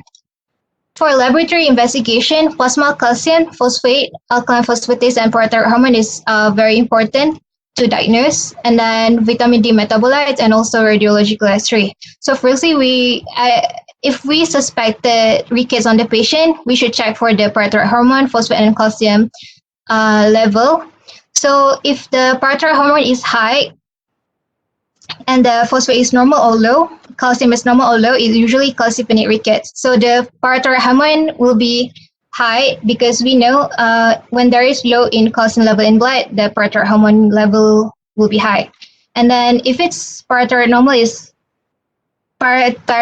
hormone is normal or mildly elevated, and then phosphate is low and calcium is normal, it is phosphopenate rickets. And then if all is normal, it usually considered as early or transient disease. We should consider this, or primary disorder of the bone. So we usually diagnose based on the presence of classic radiographic abnormalities, which I will show you later. These are the biochemical finding of rickets depending on each type of the rickets, because calcipenate rickets have different types of it, and then phosphopenate rickets also have the different types of it. All right, so this is the radiological finding. So as you can see here, there will be widening and cupping of the distal radius and ulna here compared to the normal one. So you can see widening and cupping of the bone. And then over here, you can see evidence of bowing of the lower extremities.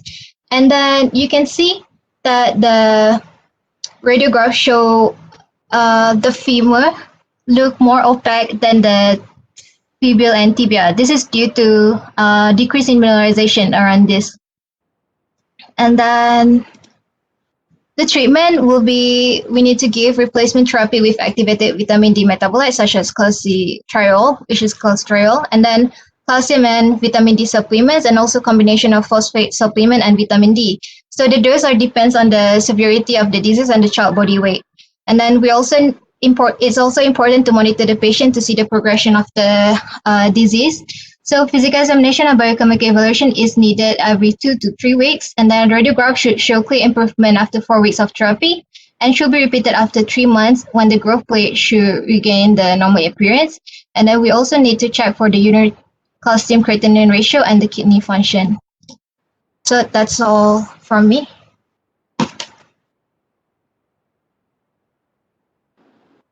Okay, good. For rickets, okay, number one, definition.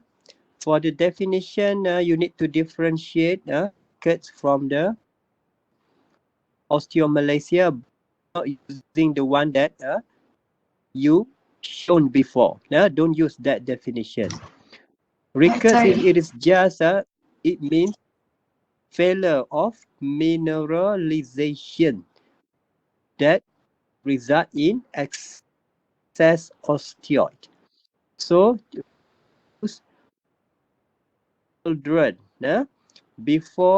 because children, they are still growing, and then the epiphysis has not fused.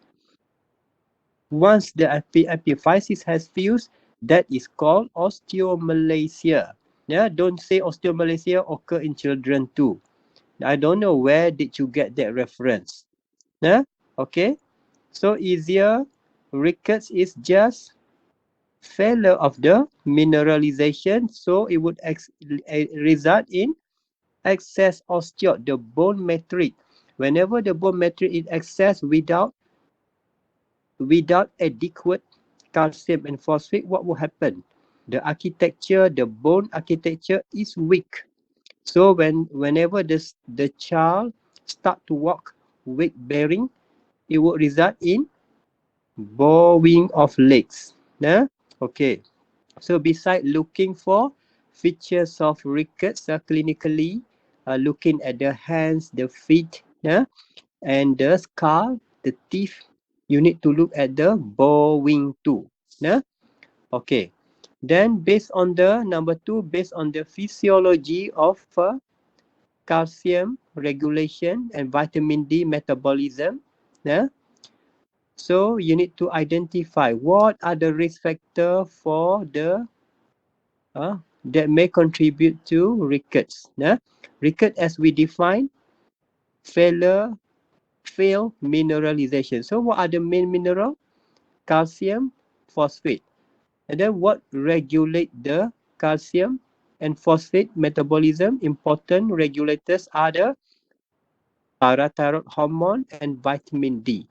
And then where do they act? They act mainly on the bone itself, the kidney, and the gut. So based on this understanding, you can list down what are the possible etiology. So look for risk factor first. Number 1, sunshine. Sunshine, lack of exposure to the sun.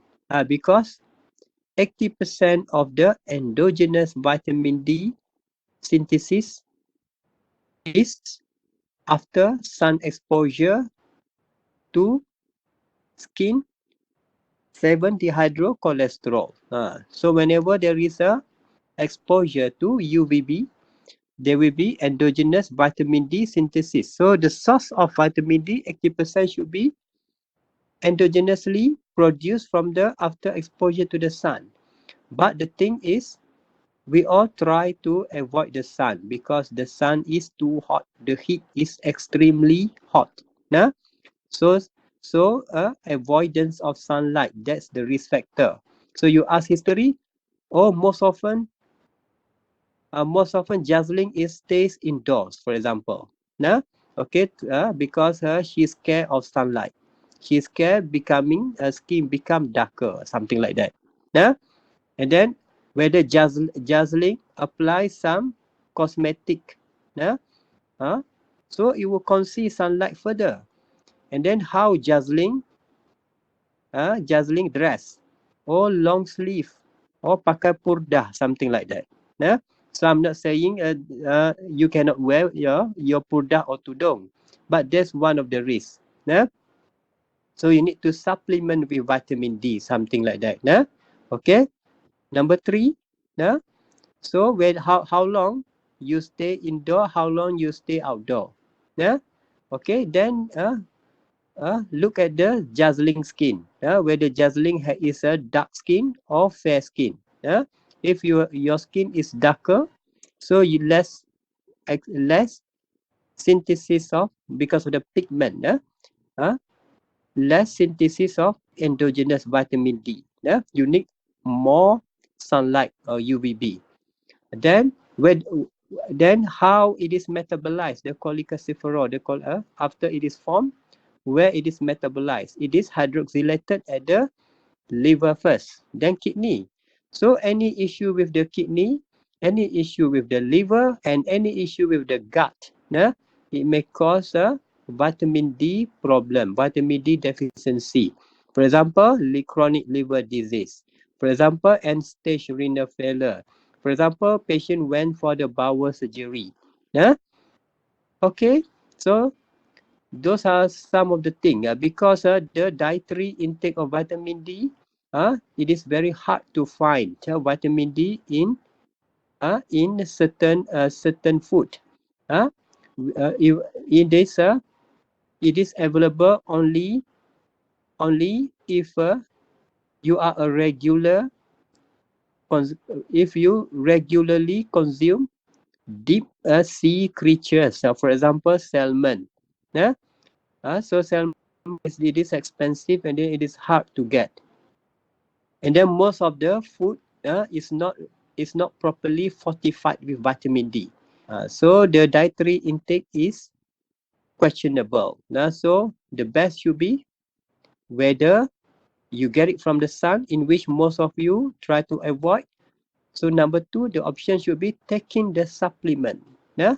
So those who are concealing yourself from sunlight, for example, if you have this the scarf, the tudung, the scarf, you need to take vitamin D, because most often when we investigate, a patient came to me, the neonate, the baby fitted. Why the baby fitted? Oh, the calcium level is very low. When we investigated further, oh, vitamin D is low, and the child is on full exclusive breastfeeding. So where does the breast milk come from? From the mother. When we took blood from the mother also has vitamin D deficiency. Yeah? So maternal vitamin D deficiency contributing to neonatal hypocalcemia.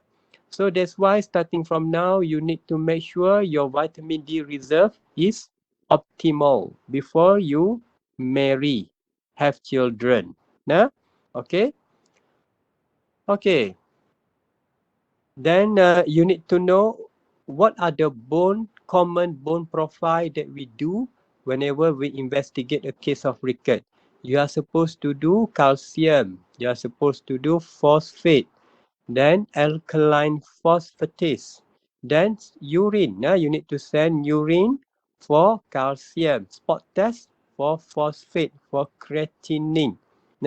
Then not to forget parathyroid hormone, because parathyroid hormone is very important regulator. And then you need to have some reserve for vitamin D level. And in order to define rickets, it is not only biochemical, but you need to have radiological confirmation of rickets. So you need to look for features of radiology, from the radiological X-rays, whether there's a cupping or flaring, okay, osteopenia. Okay, move to the next topic.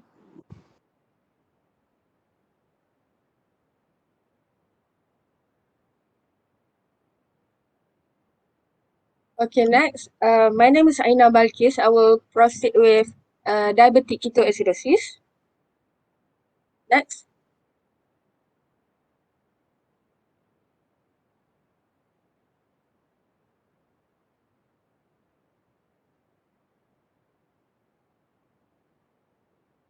Okay. As its name, it is a disorder that causes increased acidity in patient's blood due to increased ketone bodies production in a diabetic patient. Most common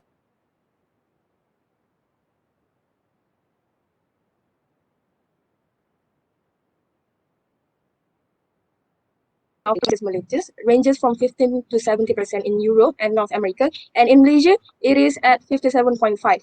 And most commonly, DKA seen in children younger than 5 years of age. It is an acute and dangerous complication of diabetes mellitus.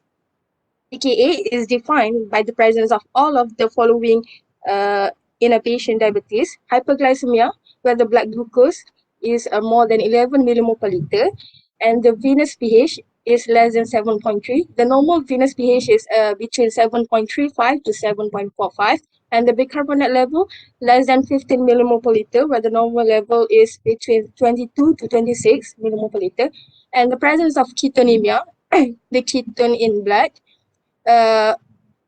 more than 3 millimole per liter, and presence of ketone in urine, ketonuria. And DKA can be categorized by the severity of acidosis. In mild DKA, the venous pH is less than 7.3. The bicarbonate is less than 15 millimole per liter. In moderate DKA, the venous pH is less than 7.2, bicarbonate less than 10 millimole per liter, and in severe the venous pH less than 7.1 and the bicarbonate level less than 5 millimole per liter. There are also a few precipitating factors that can trigger the occurrence of diabetic ketoacidosis indirectly, specifically when there's some stress in the body that causes increased energy demand and thus in need of more insulin. For example, poor metabolic control or missed insulin doses, illness, for example, infections, medications, and drugs and alcohol. Next. Okay.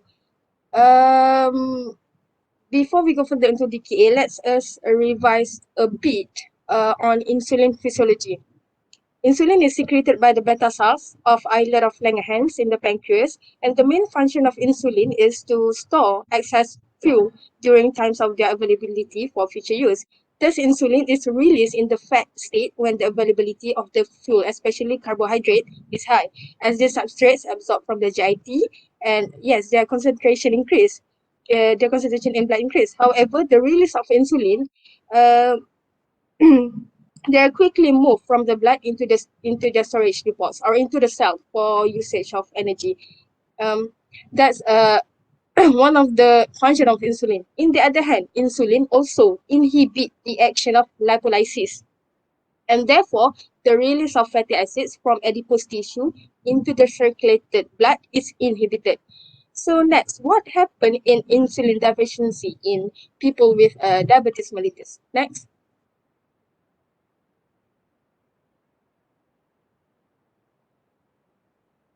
Okay. In DKA patient, the lipolysis is activated. This fatty acid metabolism act as alternative fuel production because glucose cannot be used because a lack of insulin.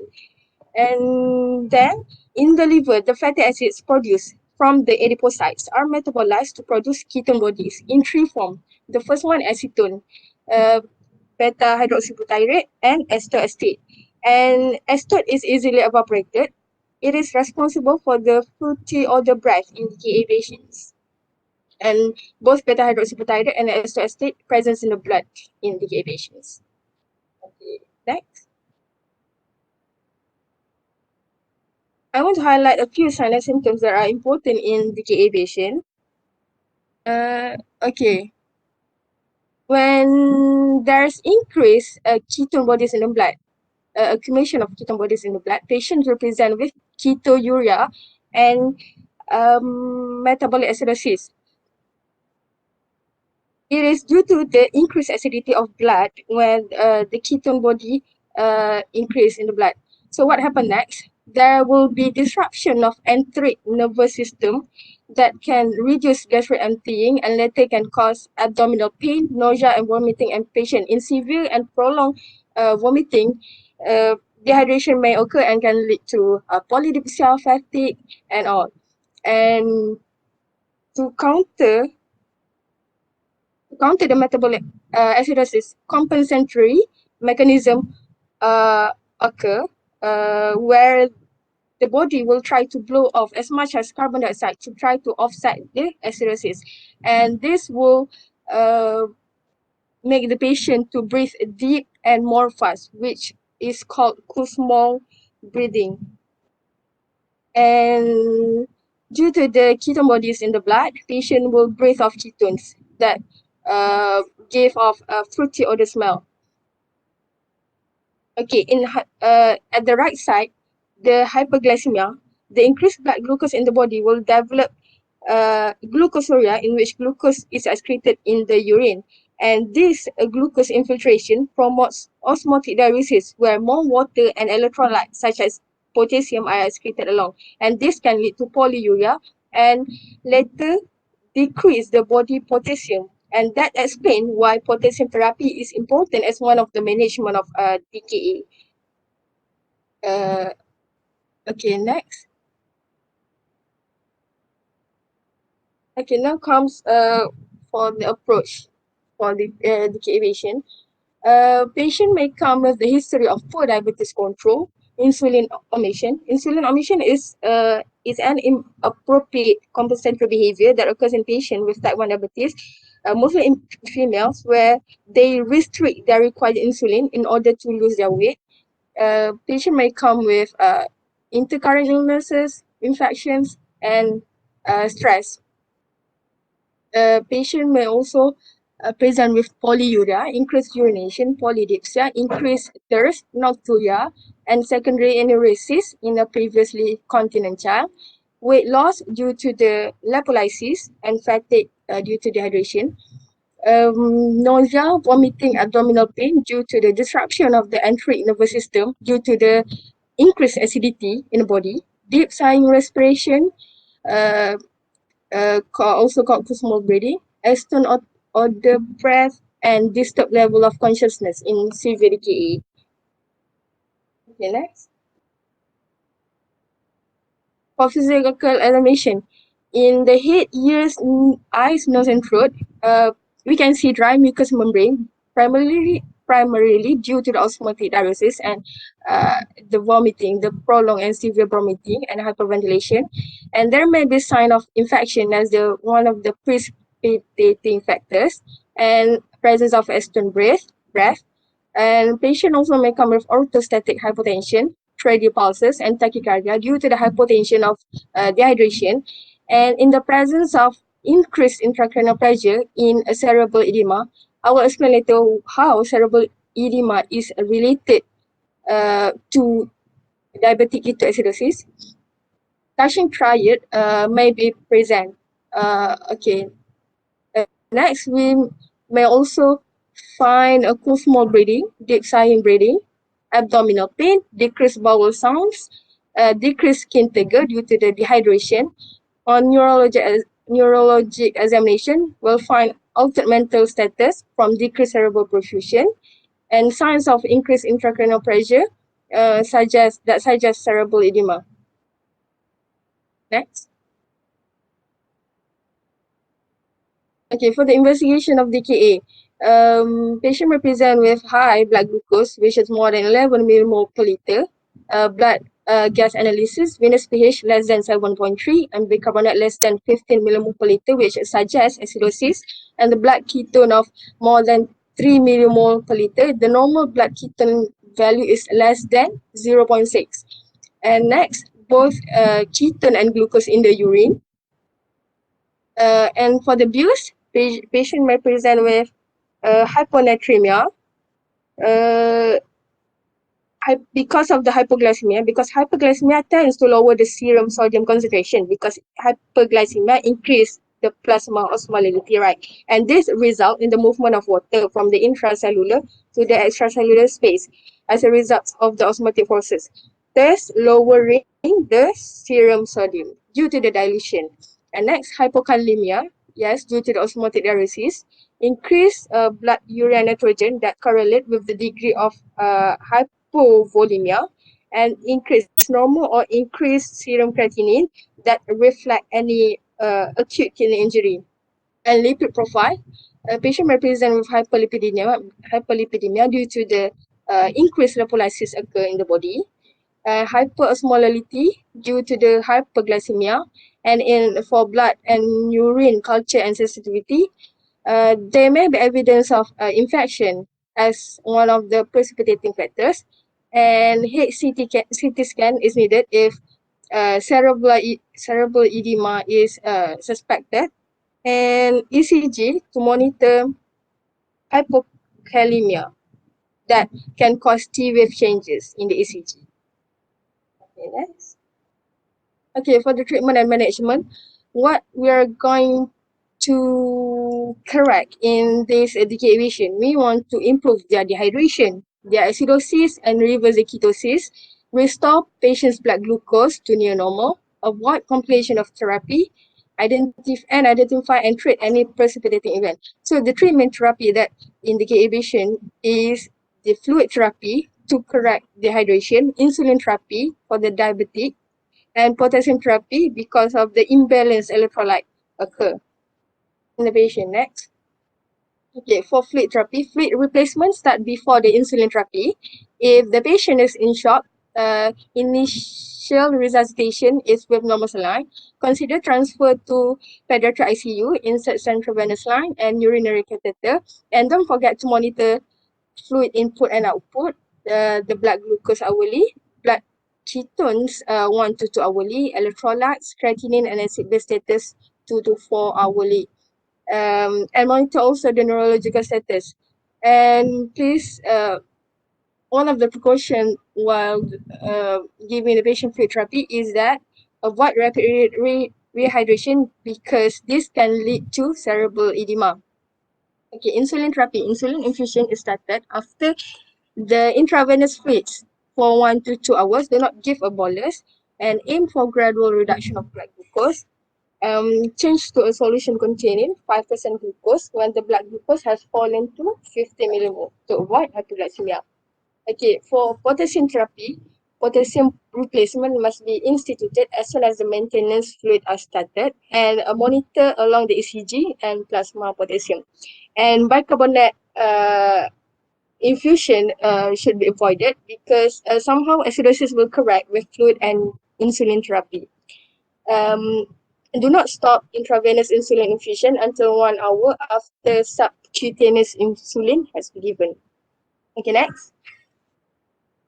So these are the algorithms of management of a DKA. We can analyze and read it later. I put it here. Yes. Okay. In DKA patients, so the brain, intracranial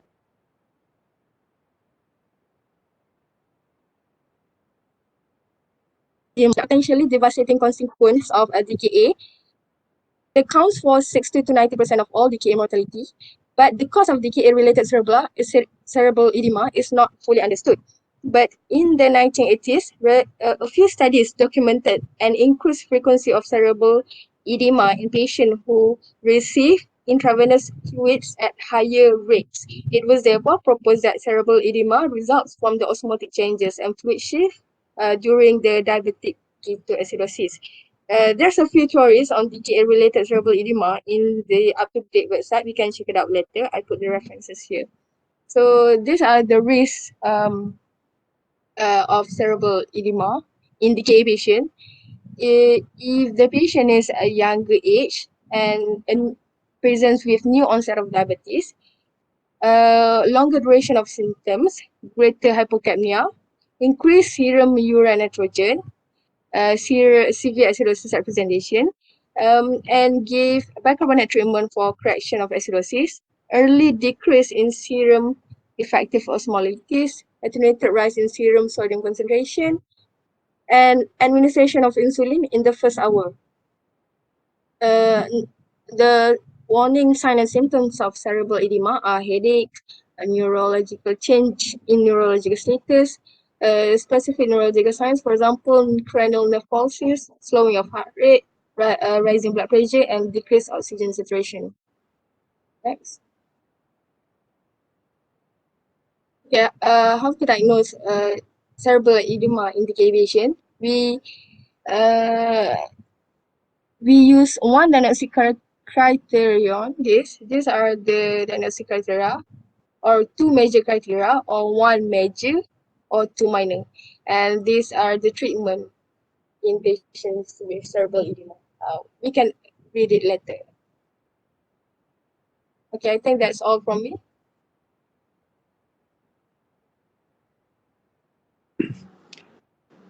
Okay. Okay, most important, you need to know the criteria for diagnosing DKA. Nah? So the word D stand for diabetes. So blood sugar, it is not capillary. You need to use venous blood. Okay, so has to be more than 11 millimole per liter. So the first D, diabetes. D is diabetes high sugar. Then Ka, ketoacidosis. So there should be presence of ketone and metabolic acidosis, right? Ketonemia and metabolic acidosis.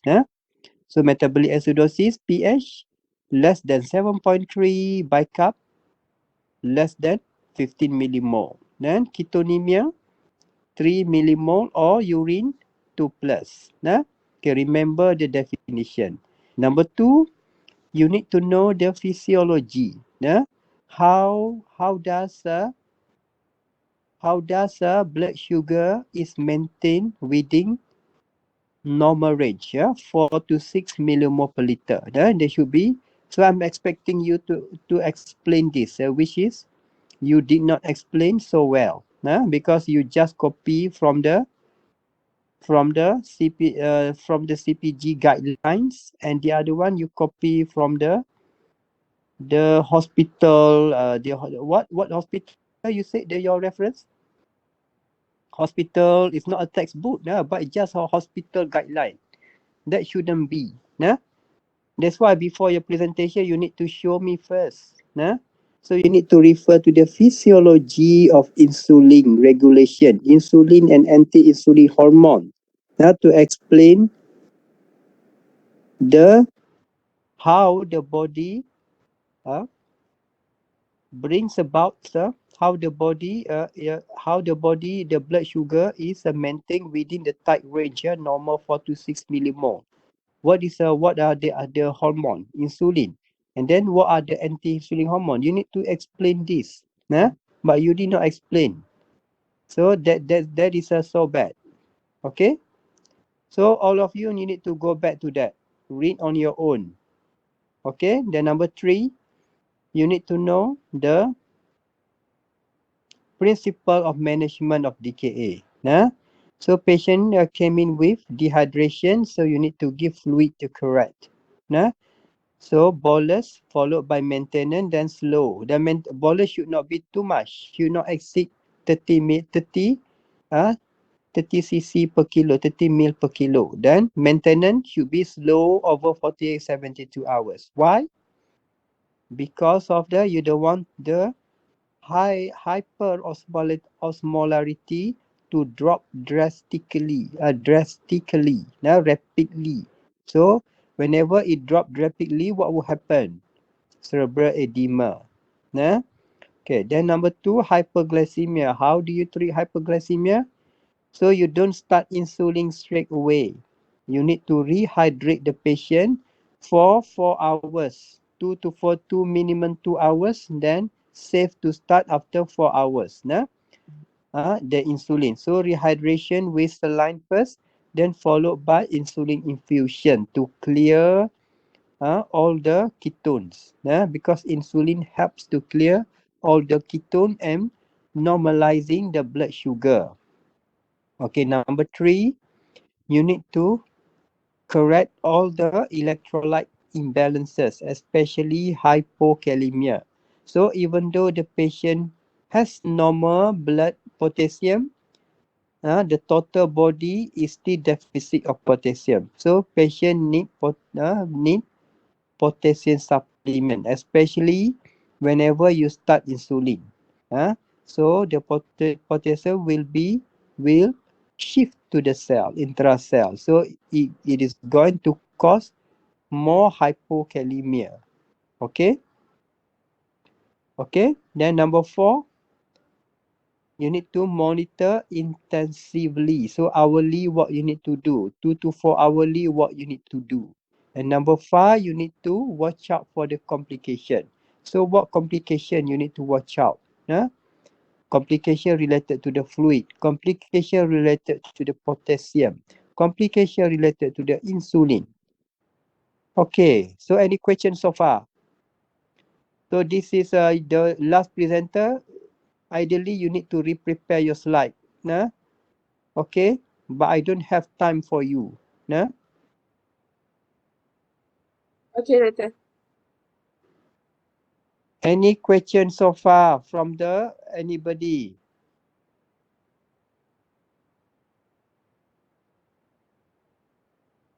So I want to ask, is there any complication of precocious puberty? Is that Any because what? of Speak louder. is there any complication of precocious puberty or delayed puberty?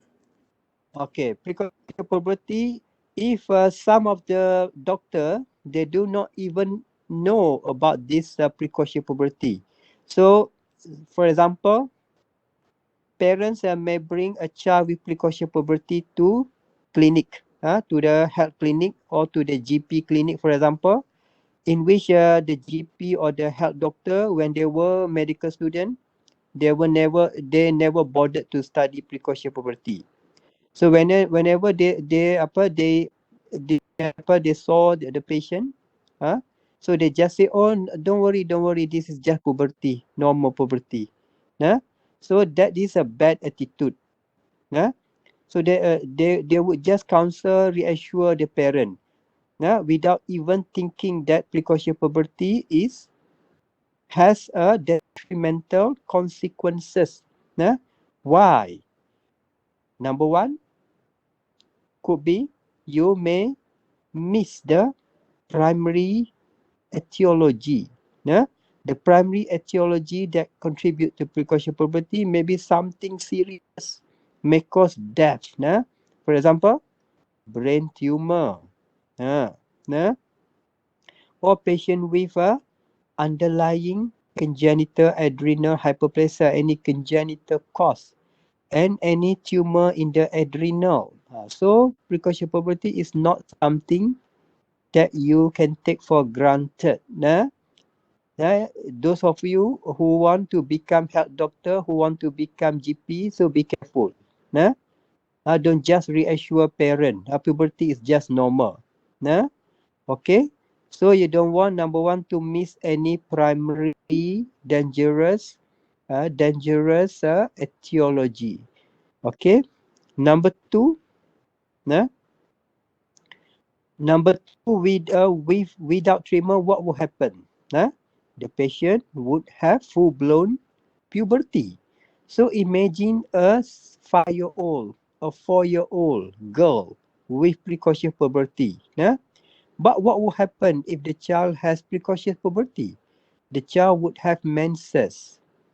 The child would have enlargement of the breast. Then the child is at risk of being what? Sexual victim. So because the child would be able to be pregnant, whenever the child has menses. And then the other close family members, the cousin, for example, or the neighbors, may take advantage, may even rape the child. So we had a case, 5-year-old girl pregnancy, because of the precocious puberty. Okay, and then they thought it was normal. So that's number two. Number three, psychological. So a child, immature child, just 5 to 6 years old or 7 years old, went to school. Then look at their physical appearance. Or patient has acne already. Patient has enlarged breast already, and patient the voice is already broken. Then what will happen? For the boys, patient will be very tall.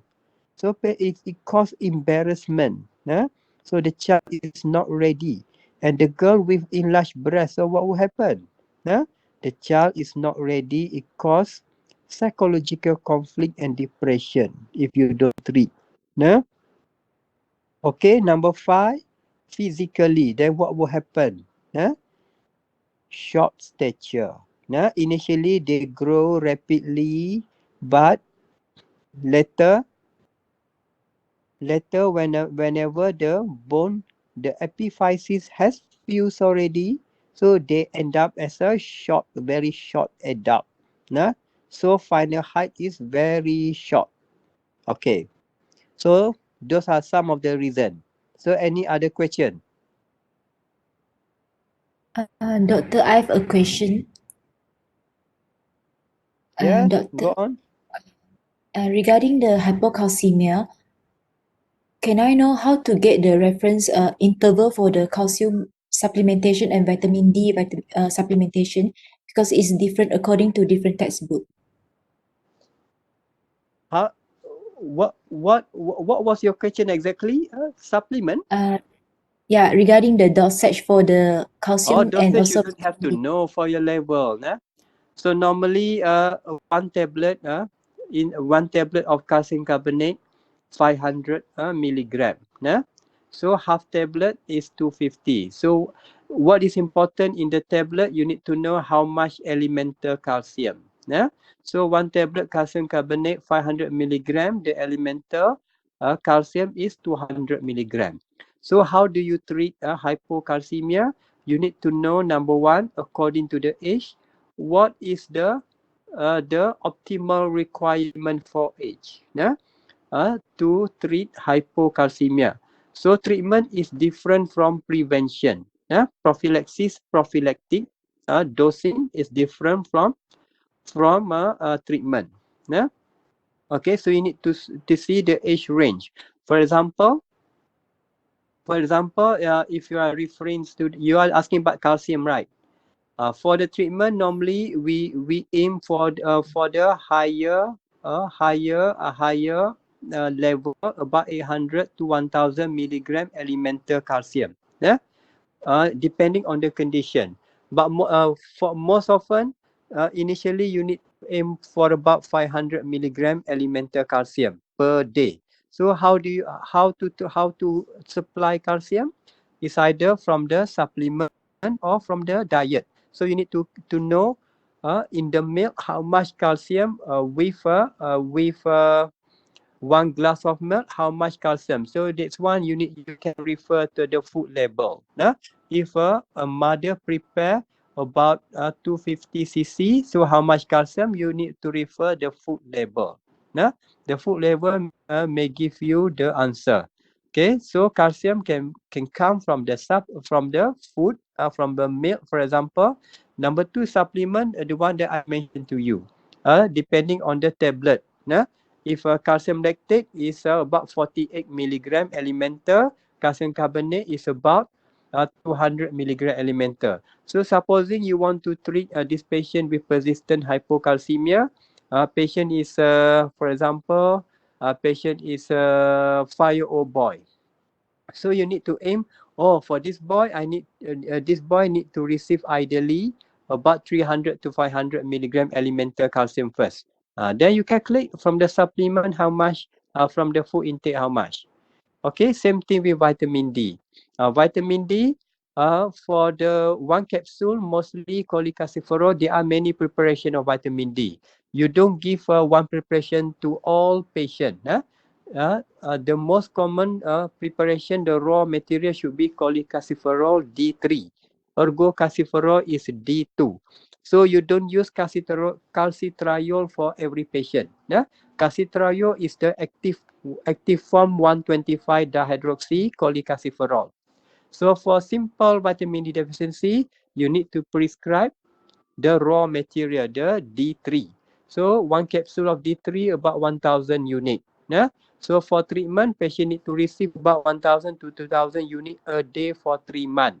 But for prophylaxis, in order to prevent vitamin D deficiency, sir, you need to see the age. Most of you would just need about 400 to 600 IU per day. So answer your question or not? Yes, doctor. Thank you, doctor. Okay, any more question? Last one. I need to go for prayer.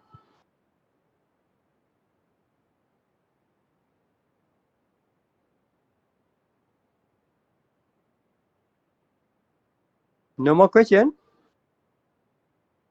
If no more question, then you need to study this, study the glucose regulation. Okay? Okay?